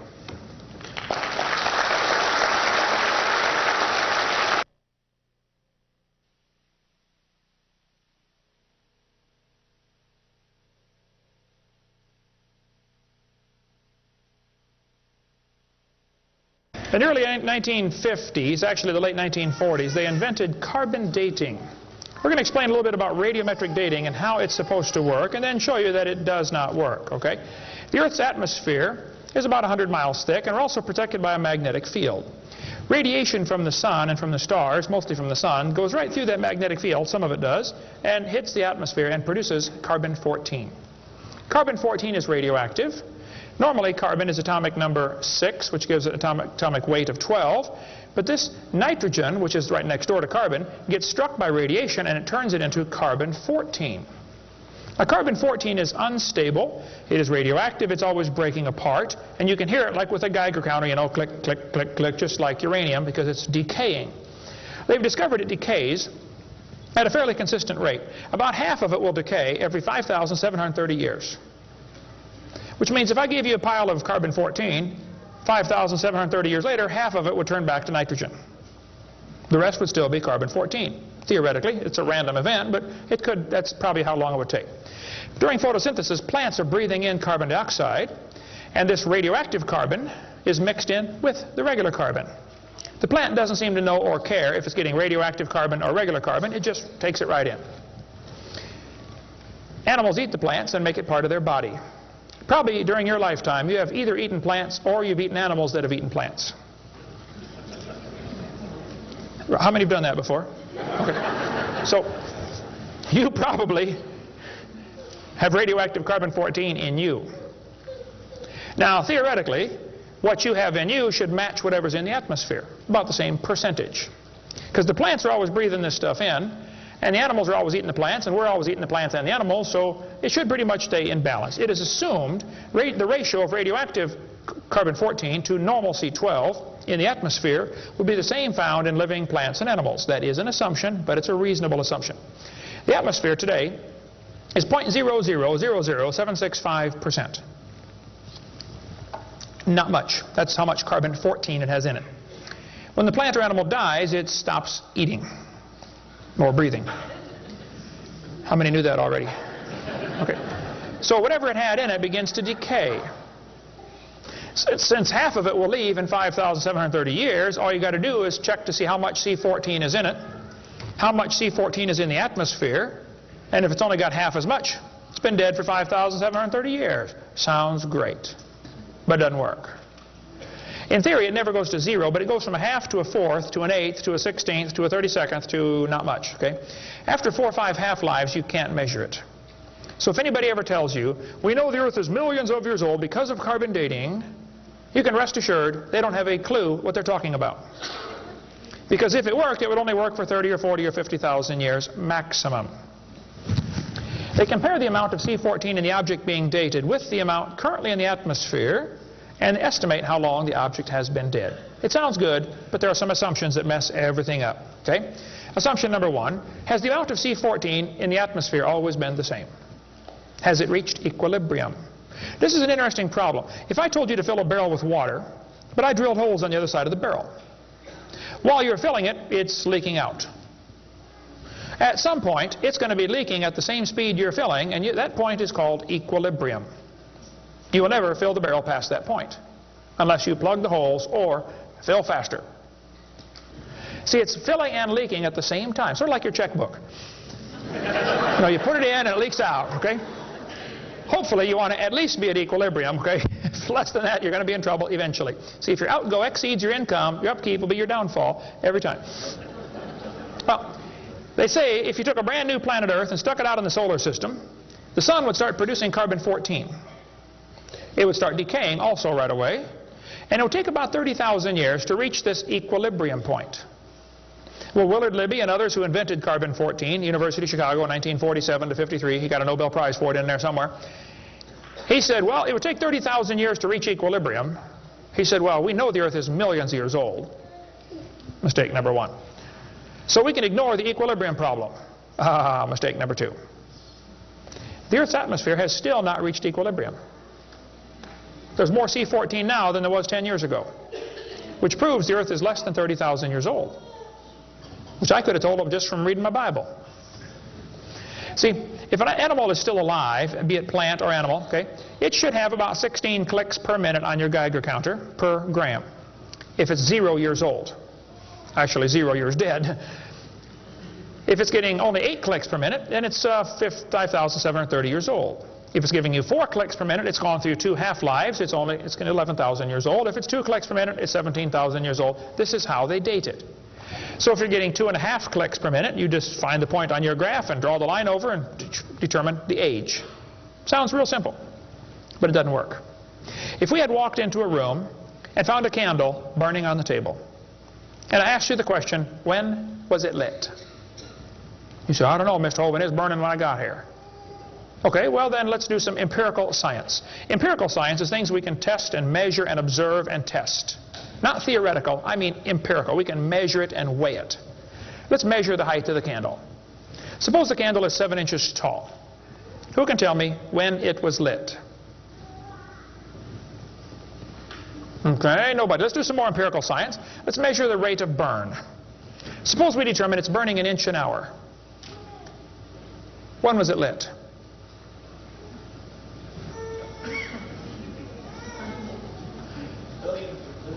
Billions of years ago. You're going to have a hard time telling me unless you're willing to make some assumptions. How tall was it when it started? Oh, we don't have any idea. Has it always burned out at the same rate? Oh, we don't know that either, do we? You find a fossil in the dirt, you can measure how much C14 is in it. Very accurately, by the way. And you can measure how fast it's decaying. That's just like measuring the height of your candle and how fast it's burning. Now, when did that animal die? You don't have a clue. Unless you're willing to assume that the C14 when it was alive is the same as we have today, and assume the rate of decay has always been the same down through history. You can't prove either of those. Living mollusk shells were carbon dated at 2,300 years old. Hello, they're still alive. Freshly killed seal carbon dated 1,300 years old. Shells from living snails carbon dated 27,000 years old. That's stupid. He's still alive, okay? I know snails are slow, but 27,000 years, he'd be dead, okay? One part of a mammoth is 29,000 years old, another part's 44,000. One part of Dima was 40,000 years old, another part was 26,000, and the wood next to it is 9,000. The lower leg of a mammoth is 15,000 years old, the skin is 21,000. 2 mammoths found side by side in Alaska, one is 16,000, one's 22,000. Which number is right? Living penguins carbon dated 8,000 years old. 11 human skeletons, the earliest known human remains in the Western Hemisphere, were dated by accelerator mass spectrometer. All 11 dated about 5,000 radiocarbon years. Lava from a 1801 Hawaiian lava flow was 1.6 million years old. Well, hello is not even 200. Another volcano erupted in Hawaii in 1959. When they dated the lava, it was 8.5 million years old. At least potassium argon dating for that, not carbon. Mount Etna in Sicily, I climbed Mount Etna when I was over there some time ago, erupted in 1972, 350,000 years old. Mount St. Helens built a new lava dome in 1982. They dated it, got numbers from 350,000 to 2.8 million. It's not even 20 years old. Here's what you ought to consider about carbon dating. Samples of known age, it doesn't work. If it's a sample of unknown age, it is assumed to work. That's stupid. In the last 2 years, an absolute date has been obtained for the Gandong beds above the Trinil beds. It has the very interesting value of 300,000 years, plus or minus 300,000 years. Well, they nailed that one right on the head, didn't they? See, back in 1770, George Buffon said the Earth is 70,000 years old. 1905, the official age of the Earth was 2 billion. When they went to the moon, they said the Earth and the moon are 3.5 billion years old. 3.5 billion, dated with potassium-argon dating. Now they're telling the students it's 4.6 billion years old. Let's see, that means the Earth is getting older at the rate of 21 million years per year. That's 40 years per minute. Aging rapidly, folks. That's stupid, okay? All they do is add more time to make the theory look more reasonable. Long ago and far away. And when you prove it couldn't happen, they say, well, it was longer ago and farther away. Then they're going to tell the students one of the evidences for evolution is embryology. Now, there aren't too many things about this whole theory that make me angrier than this, so I'm going to try to stay calm and cool and collected while we discuss this. Ernst Haeckel, an embryology professor at University of Jena in Germany, loved evolution theory. When Darwin's book came out, Ernst Haeckel read that book the next year and said, wow, this is a great theory. All we need now is some evidence. 9 years later, they still had no evidence. So Ernst Haeckel decided to help Charlie out. He was an embryology professor, the study of animals before they're born. You know, the different embryos of all these different animals. He made drawings that were fake to make them look alike. The students are taught we have evidence from development. I don't think so. The similarity between early stages in development of many different animals helped convince Darwin that all forms of life shared common ancestors. Actually, Darwin considered this by far the strongest single class of evidence in favor, a class of facts in favor of his theory. This is stupid, folks. I'll show you. This textbook says the human embryo growing in the mother has gills like a fish. Those little folds of skin are not gills, okay? Excuse me. Those little wrinkles under your chin when you're growing up later develop into bones in the ear and glands in the throat. They never have anything to do with breathing. I've seen folks that have 5 or 6 chins and they can't breathe through any of them but the top one. Those are not gill slits. Ernst Haeckel, though, said the turning point in his thinking was when he read Darwin's book, 1860. Haeckel took a drawing of a dog and a human embryo and he changed them to make them look exactly alike. His fake drawings looked almost identical. On top are the real drawings, underneath are Haeckel's fake drawings. He lied, folks, intentionally. He made huge charts of his posters of his drawings of these embryos and traveled all over Germany and just about by himself converted the Germans to believing in evolution. Which later led to the obvious question, well, if evolution is true, then maybe one of the races of people has developed farther than the rest. Which, by the way, is a subtitle to Charlie Darwin's book. You can look at it for yourself. The Origin of Species by Means of Natural Selection, or the Preservation of Favored Races in the Struggle for Life. See, Darwin was a racist. We cover lots more on that on video number 5. That one is politically incorrect. You don't want to watch that one. Trust me. On top are Haeckel's fake drawings. Underneath are actual photographs of what he claimed he was drawing a picture of. Now, either he's a lousy artist or he's a liar. Well, it turns out he's a liar. He was convicted of fraud by his own university. Proven to be a fraud. But guess what? Haeckel's fake drawings are still used in textbooks in your state right now. Here's a textbook used at the University of West Florida, in the middle of the Bible Belt. It's only been proven wrong 125 years ago. I know it takes a while to get textbooks up to date, but that ought to be plenty of time.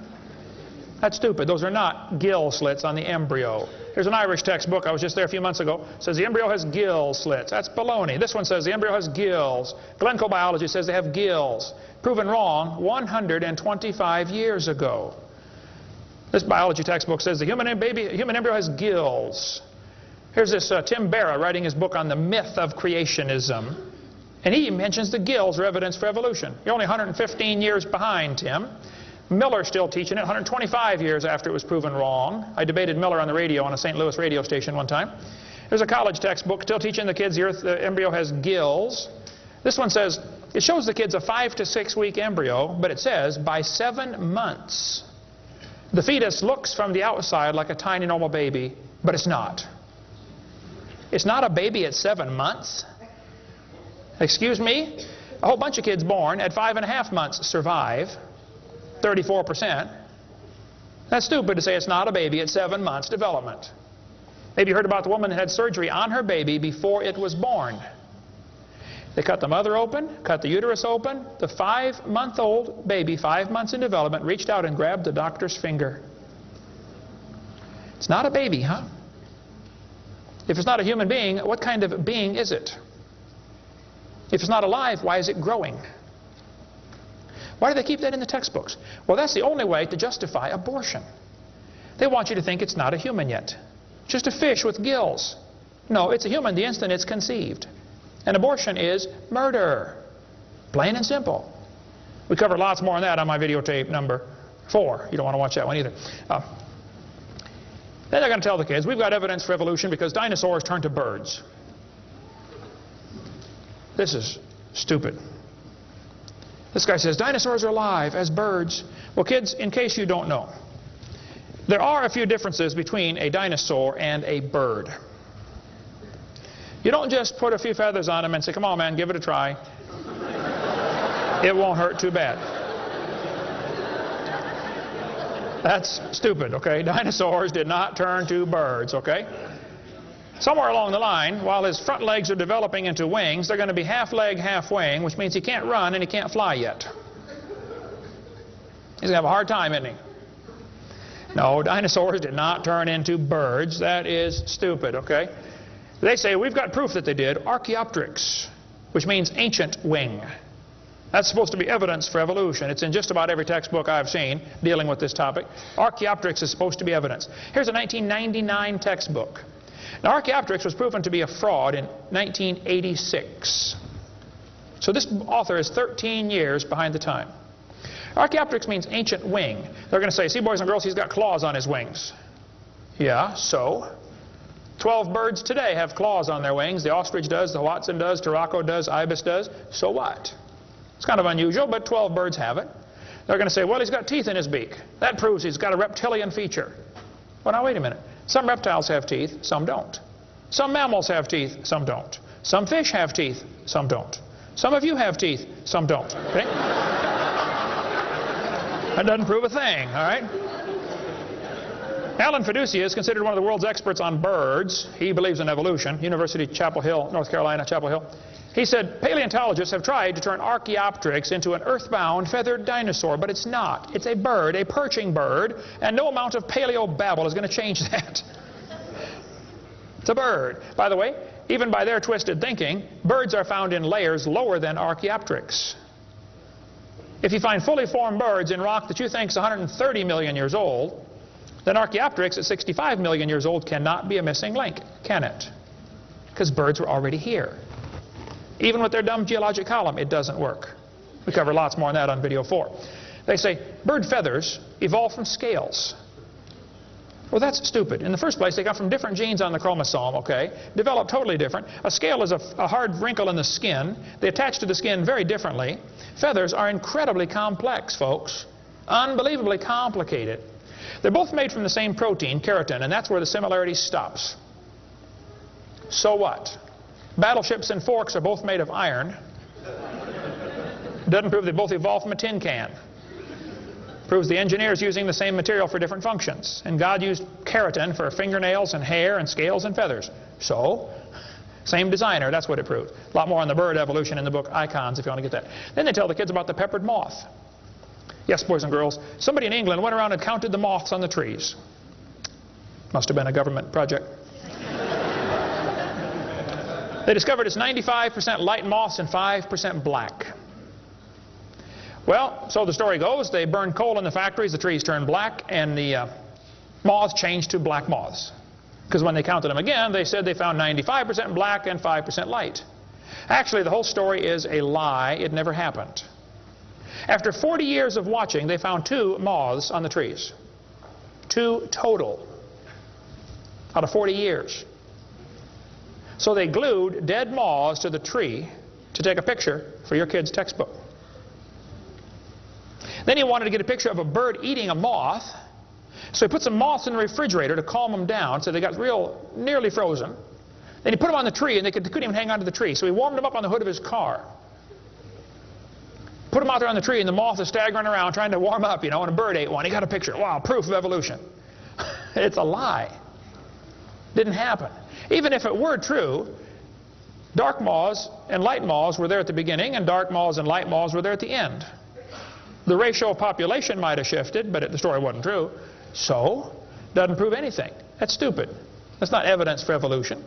They tell the kids, we've got vestigial structures. Now, a vestigial structure is something you don't need anymore. They'll say, boys and girls, you have an appendix that you don't need anymore. That's a vestigial structure. That's proof of evolution. Well, excuse me, you do need your appendix, okay? That is stupid. The appendix is part of your immune system. If your appendix is taken out, you can still live, okay? But it increases your susceptibility to quite a few diseases. You could live without both your legs and both your arms and both your eyes also. That doesn't prove you don't need them. Does it? There are no vestigial organs. And even if there were, that would be the opposite of evolution. That's losing, not gaining. This textbook says, boys and girls, whales, and many organisms here, like a whale, retain traces of their evolutionary history. For example, the whale retains pelvic and leg bones as useless vestiges. I'm sorry, that's not true. This one says, just imagine whales walking around. It's true. These little bones right there is what they're talking about. Just imagine him walking around. I can see it now, can't you? All you need is a good imagination and some LSD, and you'll be able to see that whale walking in real life. This textbook says, the whale's pelvis is evidence of its evolution from 4-legged land-dwelling mammals. Well, that is stupid, okay? Those bones in the whale's abdomen are essential to hold muscles that support the reproductive system. Without those bones and those special muscles, the whales cannot reproduce.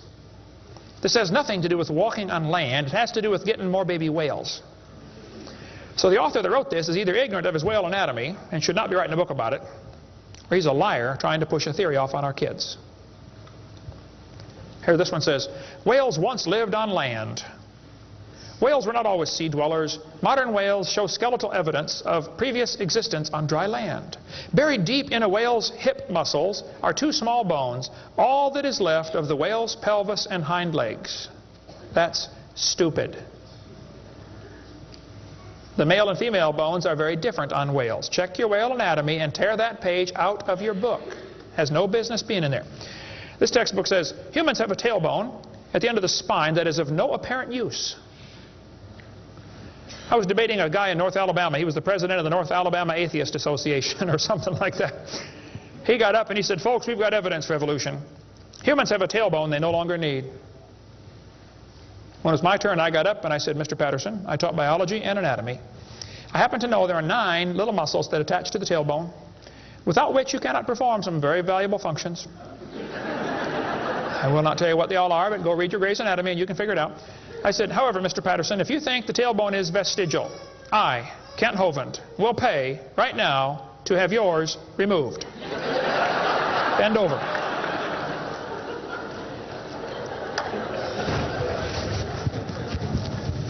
That is stupid, folks. The tailbone is not vestigial. This one says, the coccyx, that's the tailbone, the small bone at the end of the human vertebral column, has no present function and is thought to be the remainder of bones that once occupied the long tail of a tree-living ancestor. I was taught when I went to school, man used to have a tail, but he lost it because he didn't need it. I thought, didn't need it?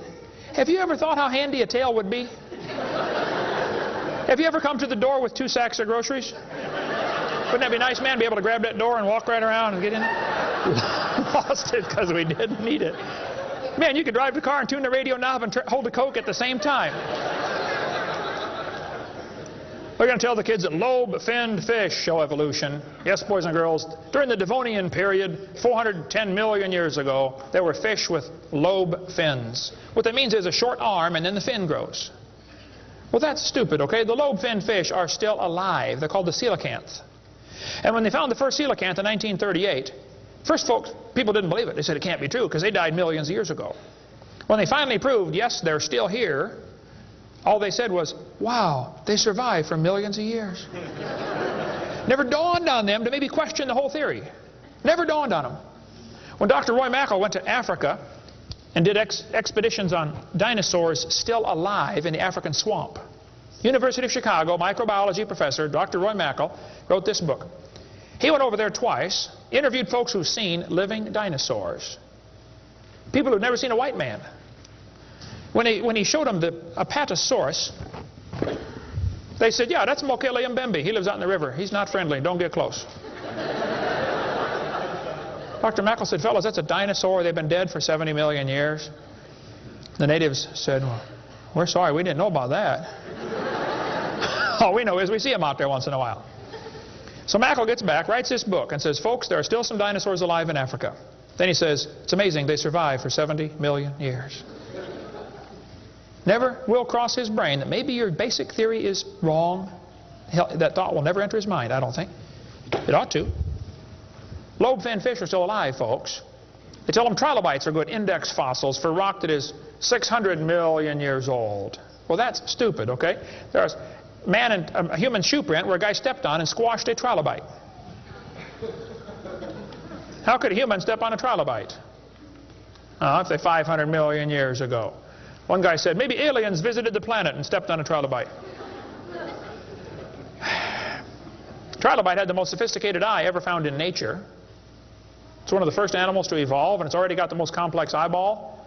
I don't think so.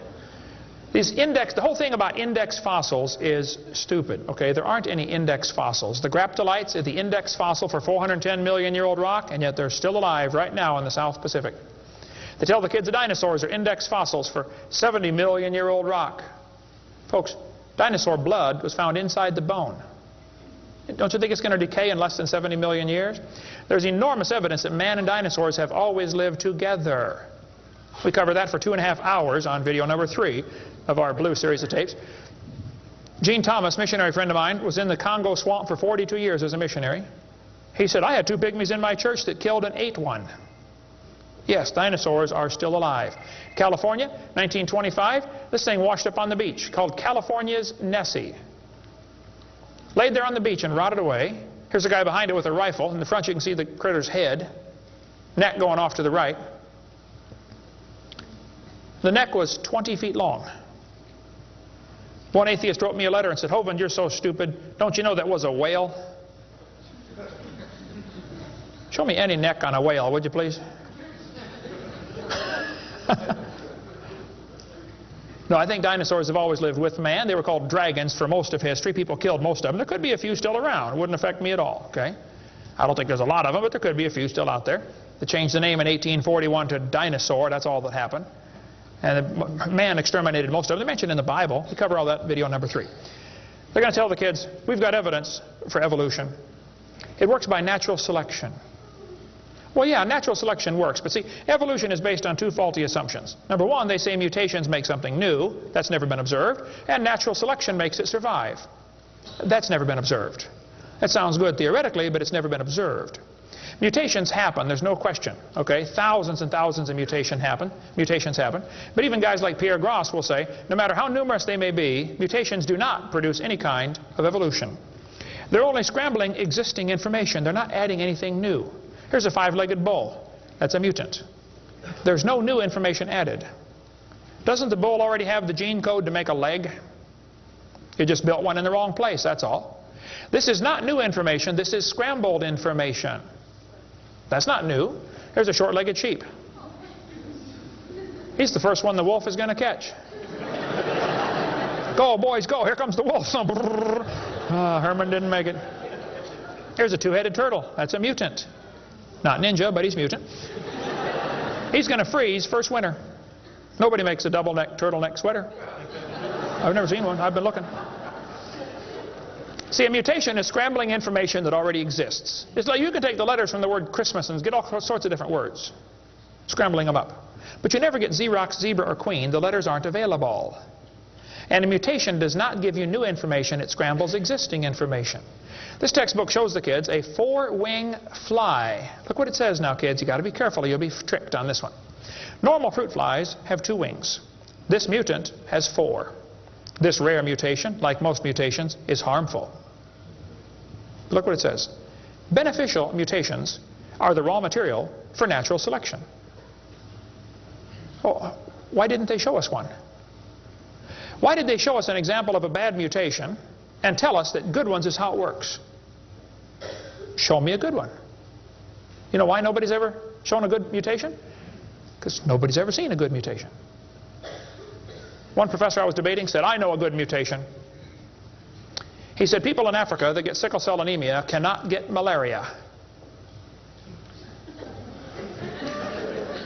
Wow, that's like saying if you cut off your legs, you can't get athlete's foot. Yeah, you're probably right, but that's not a beneficial mutation. They tell them evolution and natural selection go together. He says, this textbook says natural selection causes evolution. That's stupid, okay? Natural selection doesn't cause any evolution. Natural selection is a conservative process that keeps the species strong. That's all it does. That's all it can do. It has no creative properties. Natural selection, nature can only select what there is to select from. If I said, I'm going to go around the world, I'm going to try to raise a race of people that are over 12 feet tall. So everybody under 12 feet tall, we're going to kill them. Year after year, we kill everybody under 12 feet tall. Well, there's nobody to select from, is there? Natural selection can only select what there is to select from. It's a conservative process. If you worked in a factory that produced cars, and your job was to check for defects, you know, kick the tires, slam the doors, etc., drive it around, and you caught every single mistake, and you rejected it, how long would it take that process to change the car to an airplane? You say it'll never change it. That's my point. Natural selection is like a quality control. It makes sure the bad ones don't survive, but it's not going to change it to something else. Survival of the fittest does not explain arrival of the fittest. And by the way, survival of the fittest is what is called a tautology. Kids, there's a big word. You can learn this. You can use this one on your brother. A tautology is a sentence that means nothing. You can say, oh, you're speaking in tautologies. I'll show you how it works. You say, Professor, why did it survive? I say, oh, because it's the fittest. You know, survival of the fittest. Oh, how do you know it's the fittest? Because it survived. I see. Is that the way it works? That's exactly the way it works. That's stupid, folks, okay? Actually, it's not survival of the fittest. If a whale goes through a school of fish and eats 80% of them, it's survival of the luckiest. I mean, if a snake crawls into a bird's nest and eats 3 out of 4 eggs, does the snake select the weakest of the birds to eat? There's still an egg, man. He's going to eat them all. Okay? Then they do this thing with the fruit flies for the kids. They'll say, boys and girls, we raised flies in the laboratory, and we nuked them and microwaved them and x-rayed them, and we got these flies to have mutated babies. We got flies with curled wings. They fly around, bzz, bzz, bzz, bzz, couldn't go anywhere. They got flies with no wings. What do you call that? A crawl. You can't fly. They raised all these mutated flies in the laboratory and said, you know what, folks? Every fly we got was worse off than Grandpa Fly. Yeah, so? So they tell the kids, you see, this proves that flies have evolved as far as they can go. No, this proves you're messing up with perfectly good flies, okay?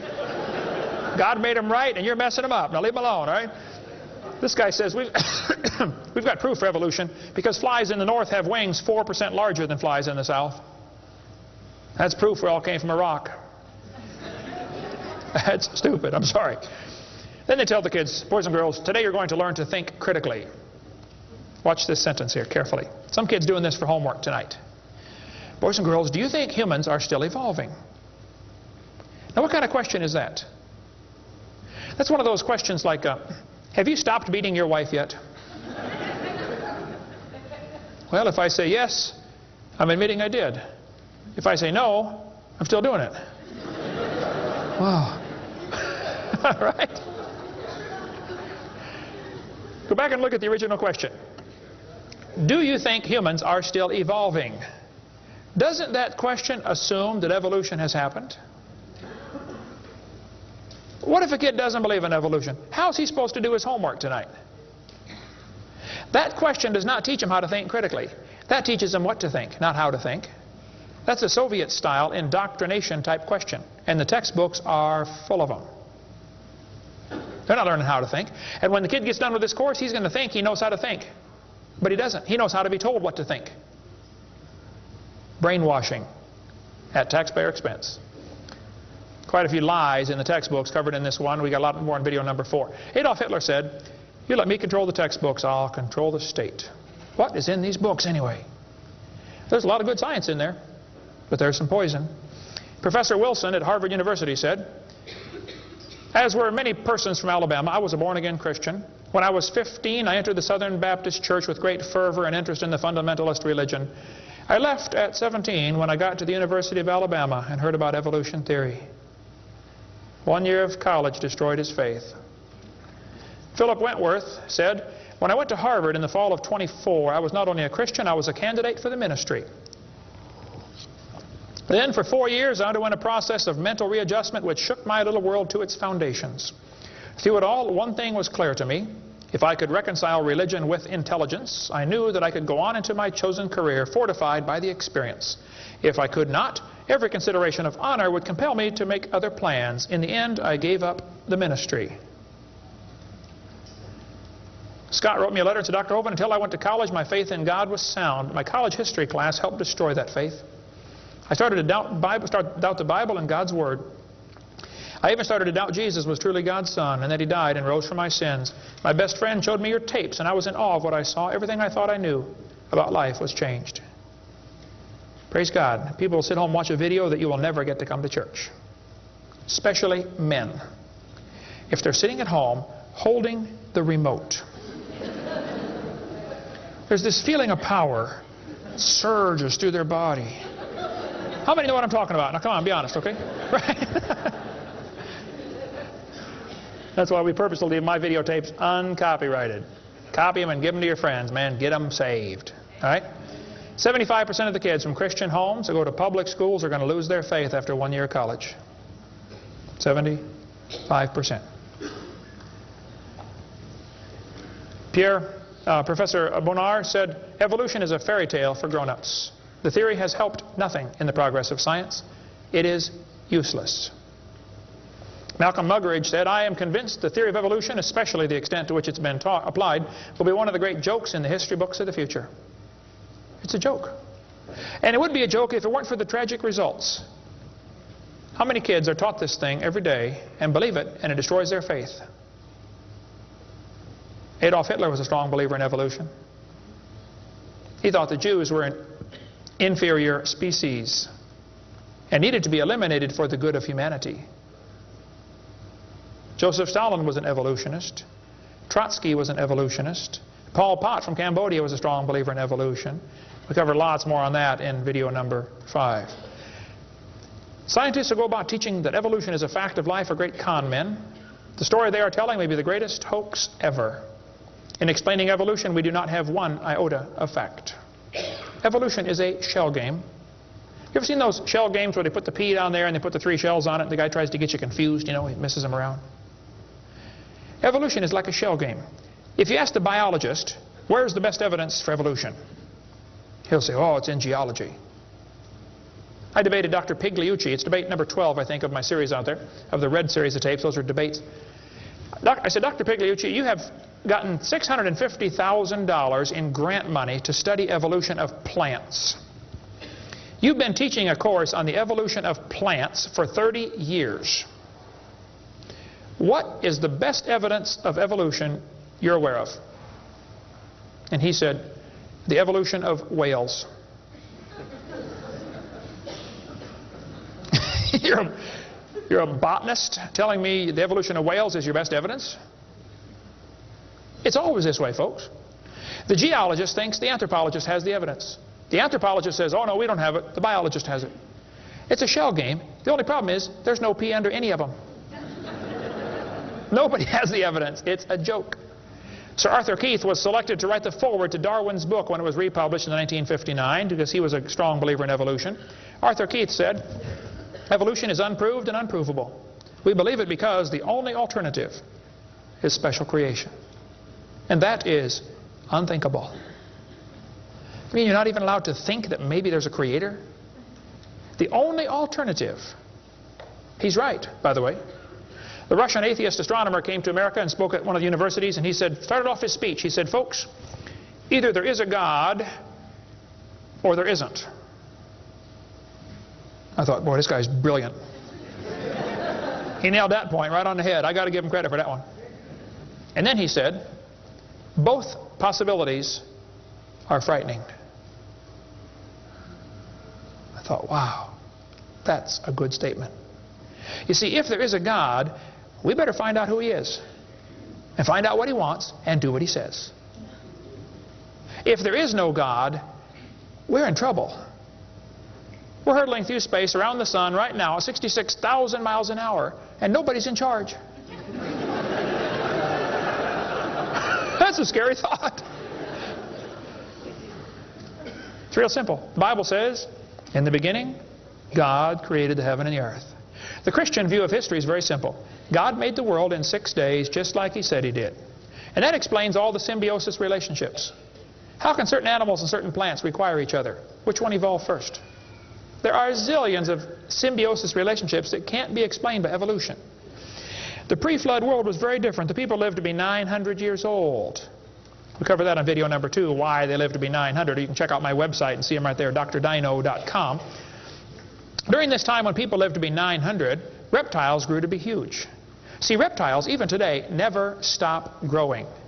Reptiles grow all their life. So if a reptile lives to be 900 years old, he's going to get real big. Dinosaurs were big lizards that lived with Adam and Eve. And then Noah took dinosaurs on the ark. People say, dinosaurs on the ark, they're kind of big, aren't they? Well, the big ones were big, but the little ones were little. And Noah was 600 years old when he built that boat. I bet he was smart enough to figure out, you don't have to bring the biggest ones you can find. Bring 2 babies. Just be sure to get a pink one and a blue one. That'll be important later. After the flood was over, people killed most of the dragons, as they were called. That's why there's legends of dragons all through history. Plus the climate killed a lot of them. People don't live to be 900 anymore. We cover all that on video number 2. And there might be a few still around. Christians don't need to worry about dinosaurs. They're part of the normal creation. They're mentioned in the Bible. It's all there, folks. We just got to get a good biblical view of history. God created this world. See, it's real simple. Let's summarize here. God made the world. It didn't evolve. Evolution is stupid. There are hundreds of more reasons we can give. We're going to run out of time, though. But if God made the world, He owns it. That means He makes the rules, like the 10 Commandments. We are guilty of breaking His rules. I'll show you. Rule number 9, commandment number 9, thou shalt not bear false witness. That means don't lie. How many of you have ever lied before? Come on, you don't do another one. Put your hand up. Don't give me that pious look. Come on. Number 8, don't steal. How many ever stole something? You already told me you're a liar. Now come on. You don't have to read very far to realize we're guilty, which means we're going to be punished. Or find a substitute. See, I can't substitute for your sins because I got a whole bunch of my own. But Jesus Christ is not only willing, He's able. He wants to take your place. He wants to pay for your sins. It's real simple. February 9th, 1969, my friend said, Kent, you're a sinner. I said, well, you can say that again. He said, you deserve to go to hell. But Jesus died for you. He wants you to save you. He wants to save you. If you'll ask Him, He'll save you right now. And I bowed my head and said, Lord, I'm a sinner and I deserve to go to hell, but would you please forgive me and save me? And I've got God's promise I'm going to heaven. Hey, if you died today, where would you go? You ought to think about it because you will be dead for a long time. Doesn't matter how long you live, you're going to be dead longer than that. You know George Washington died 200 years ago, and he's still dead. How much longer does he have to go? He's going to be dead for a long time. All you get in this life is a little bitty dash between two dates. Just a little, and it's gone. What are you going to do with your dash? Let me give a suggestion to you. Give the whole thing to Jesus. Say, Lord, you may have it, the whole thing. One time a little boy saw Jesus preach, and he had a little sack lunch, 5 biscuits and 2 fish sticks. I said, here, Jesus, you can have the whole thing. Jesus said, thank you, son. Everybody sit down, please. 5,000 men, plus women, plus children. We can assume probably 20,000 people. Jesus started breaking those fish sticks and bread up and making fish sandwiches and started passing them out to the disciples. And everybody sat down on the grass and they passed them out and passed them out and passed them out and passed them out. When they got all done, everybody was stuffed. You want another fish sandwich? Oh, no, I can't. No, man, I'm stuffed. He said, okay, disciples, gather up all the fragments. They got 12 baskets full of fragments left. That little boy came home from the meeting. Mama said, hey, son, how'd you like your lunch? Oh, Mom, you won't believe it. Was it good? Oh, it was good, Mom. You have any left? Hey, disciples, come on in here, would you please? See, he decided to give it all to Jesus. Now, he ended up getting fed himself. He's one of them 20,000 that got fed, you know. He could have kept it and got fed, or he could give it away and get fed. Worked the same either way. If you could learn to give your life away to Jesus, you will get a wonderful life. Plus, it'll bless lots of others. Some of you ought to quit worrying about knocking that dumb ball into the hole in the dirt and start worrying about who's going to heaven or hell. And you ought to quit worrying about getting a fancier car and a fancier house and start worrying about who's going to heaven or hell. Maybe God gave you that good job so you can give some money to missionaries. Not so you can build a bigger, fancier house. You know what we need in this country? We need a Christian Barney. How many kids in this town tomorrow are going to be taught evolution on Discovery Channel, Nature Channel, National Geographic, textbooks, library books? How many? Thousands of them. And they're going to use dinosaurs, aren't they? Little 4-year-old kids get a book. Hey, boys and girls, dinosaurs lived millions of years ago. Isn't that what they say? Why don't one of you get yourself a purple costume? Get all the neighborhood kids together. Hey, boys and girls. We're going to sing now. God loves you, God loves me. He wants you in His family. If you'll ask Him now, He'll come into your heart, and of His family you'll be part. Shouldn't they learn that instead? Folks, somebody's got to reach these young kids. You ought to get some videos or something. My material's not copyrighted. You can use mine any way you want. Hey, what on earth are you doing, for heaven's sake? What are you doing for the Lord? I saw this tombstone the other day at a cemetery. Wayne Strickland, atheist. Hasn't died yet. He said, I'm a busy man, don't have time for this. I'm sorry, Wayne. You're going to have lots of time here coming up soon. Claims to be an atheist. Interesting. The Bible says the fool has said in his heart there is no God. Did you know God doesn't believe in atheists? Think about that one. Where would you go if you died? Now, if you're not sure you're going to heaven, you ought to give your heart to the Lord and get saved. If you are saved, you ought to find something to do for the Lord. If you want to get any of my video materials, they're not copyrighted. You can get a 15-hour seminar on creation, which lots of material on stuff, creation, evolution, dinosaurs. Get some of the debates or the red tapes or the miscellaneous topical series. We want to strengthen your faith in the Word of God. If you're here tonight and you're not saved, if you're watching this video and you're not saved, give me a call. I'll be glad to help you meet the Lord. Our website is drdino.com. Phone number in Pensacola, Florida, 850-479-DINO. We like dinosaurs around there. If you come through Pensacola, stop and visit Dinosaur Adventureland. If you get a chance to go on the cruise, we'd love to have you come on the cruise, and we'll talk more about dinosaurs and creation and evolution. Thank you so much for joining us tonight.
Okay, Bill, well, you asked for it, so here goes, all right?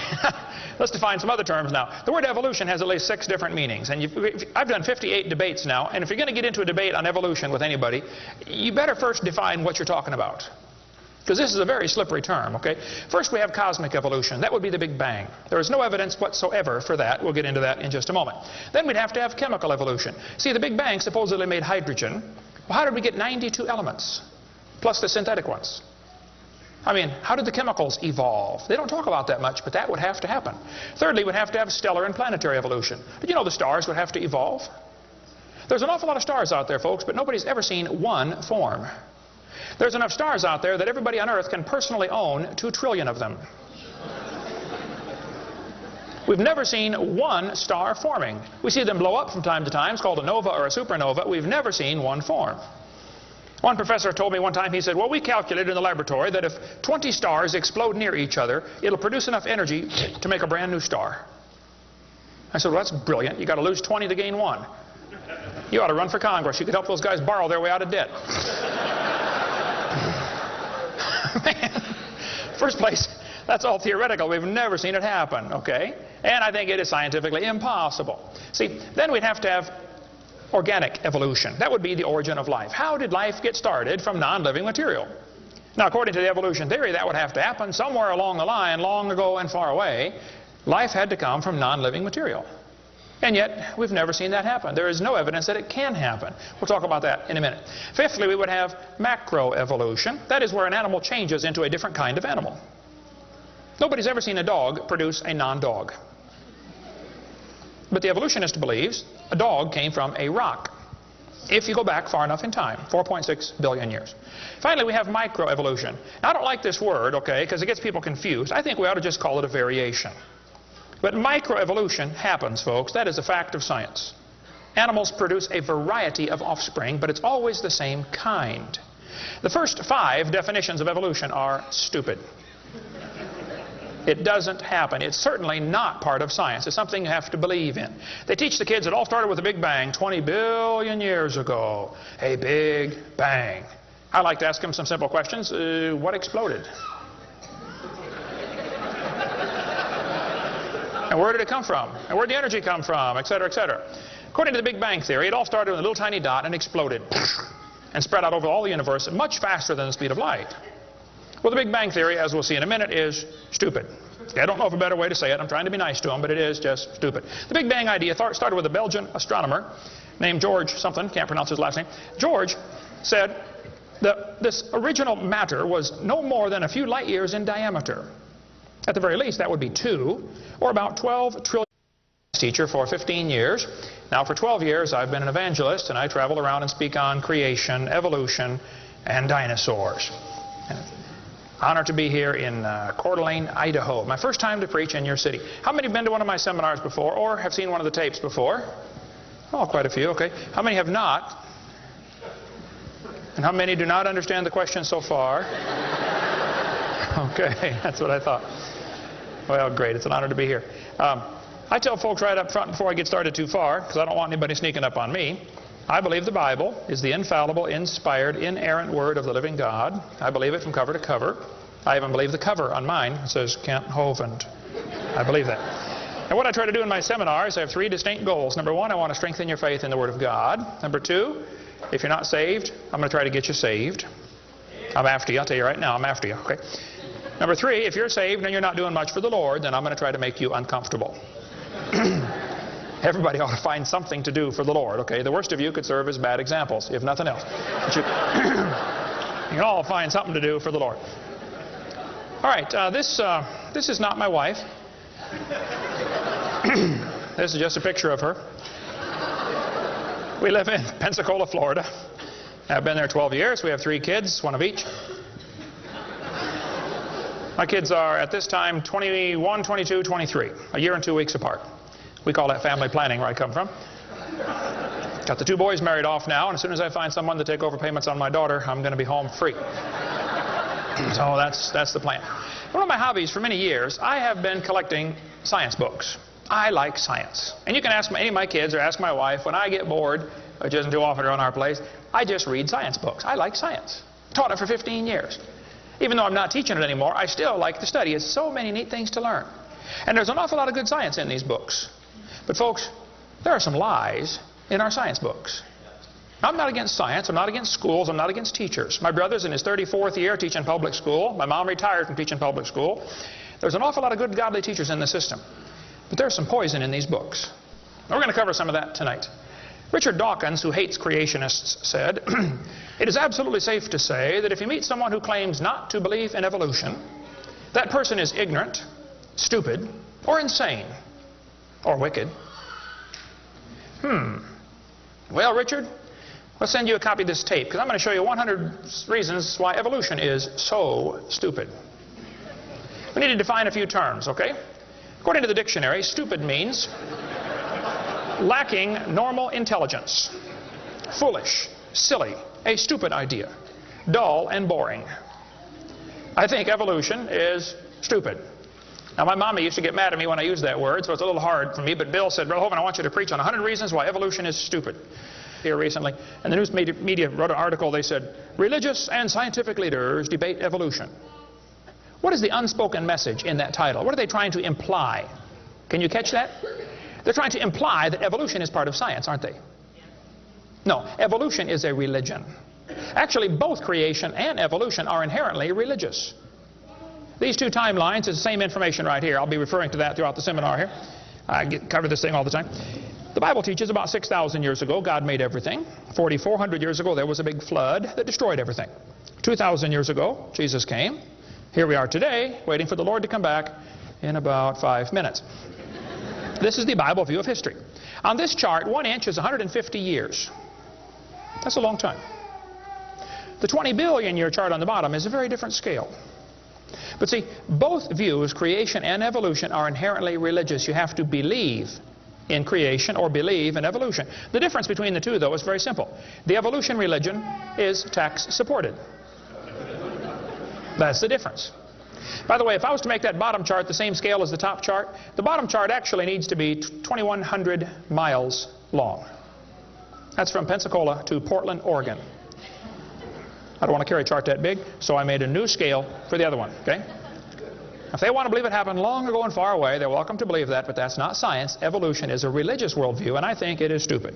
So I asked the professor, where did the matter come from? He said, I don't know. I said, well, sir, would you please tell me where the laws came from? The universe is run by laws, gravity, centrifugal force, inertia. Who gave the laws? He said, we don't know that either. I said, sir, could you tell me where the energy came from? You know, it takes energy to make a big bang. Who bought the gas to run this machine anyway? He said, we don't know that either. I said, sir, could I ask you another question? He said, sure. What else would you like to know? Else? What do you mean else? You haven't told me nothing yet. I said, does Berkeley have a merry-go-round? How many of you know what a merry-go-round is? You go round, round, round till you puke, okay? He said, no, we don't have a merry-go-round at Berkeley. I said, you ought to get one. You could learn some good science on a merry-go-round. If you put some fourth graders on a merry-go-round, are there any fourth graders in here tonight? Who's in fourth grade? All right, I like fourth graders. I spent the best 5 years of my life in the fourth grade. That's before they diagnosed ADD. Put some fourth graders on the merry-go-round. I like using fourth graders because they're tough and they're expendable. And we're going to get the high school football team out there to get that thing spinning clockwise as fast as it will possibly go. Now, if you have a digital watch, you may not know what clockwise means. I'll explain it later. We're going to spin the merry-go-round clockwise. The kids are going to go through 4 phases. They start off in phase 1. They're screaming at the football players. Come on, let's go. Faster, faster. Can't you go any faster? You get up around 30 miles an hour. The kids enter phase 2, where they stop screaming. They just quietly concentrate on trying to hang on for dear life. I said, tell me, sir, how did the universe get here? He said, well, 20 billion years ago, all the matter was squished in this little tiny dot, and it was spinning real fast, and it exploded. Big bang. And pieces flew off and became the galaxies and the sun, the moon, the stars, and finally, you know, people. Here we are. I said, sir, could I ask you a couple questions, please? You know, one of my favorite things to do in life is asking questions to people who believe in evolution. I absolutely have a wonderful... That's how this whole ministry started. 12 years ago, I moved to Pensacola, Florida. Some article came out in the newspaper that said, dinosaur bones found in Montana from 80 million years ago. I wrote my first letter to the editor in my life about 12 years ago.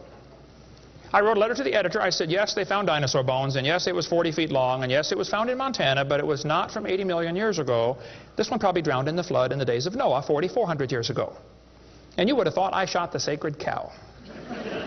Actually, I did. Boy, there began to be quite a battle in the newspaper, letters to the editor flying back and forth, and finally a university called me and asked me to do a debate with one of their professors. Well, I'd never had a debate in my life except with my wife, and I lost those every time. So I was not excited about debating. But I said, well, how do you do it? What do you want? And the guy said, well, you send us 30 questions, and the other guy will send in 30 questions, and we'll discuss those questions for the debate. I said, okay. So I sent him 30 questions. I thought they were perfectly legitimate, fair questions. I said, a woodpecker's tongue goes all the way around the back of his head and comes on top of his left eyebrow, left nostril here. Would you please show me any fossils that have been found, intermediate species between a normal bird and a woodpecker, with his tongue going all the way around his head? What evidence do you have of how this evolved? That question never came up. I don't know what happened to it. But I said, termites chew on wood and they swallow it, but termites can't digest it. It goes into their stomach, and there's little tiny critters in their intestines that actually digest the cellulose. Now, those little critters can't live without the termite, and those termites can't live without those critters. Which one evolved first? I thought it was a fair question, but it never came up. I don't know what happened. I think they lost my list. But anyway, one of my favorite things to do is asking questions to people who believe in evolution. So I asked this professor if I could ask him some questions about the Big Bang. He said, sure, what would you like to know? I said, well, sir, you told me 20 billion years ago all the matter in the universe was squished in this little tiny dot. And it was spinning faster and faster and exploded. I said, where did all this matter come from? He said, well, we don't know that for sure. I said, okay, now, sir, hold it. If I told you that I believe about 6,000 years ago God created the heaven and the earth like the Bible teaches, you're going to say, and where did God come from? And I don't know.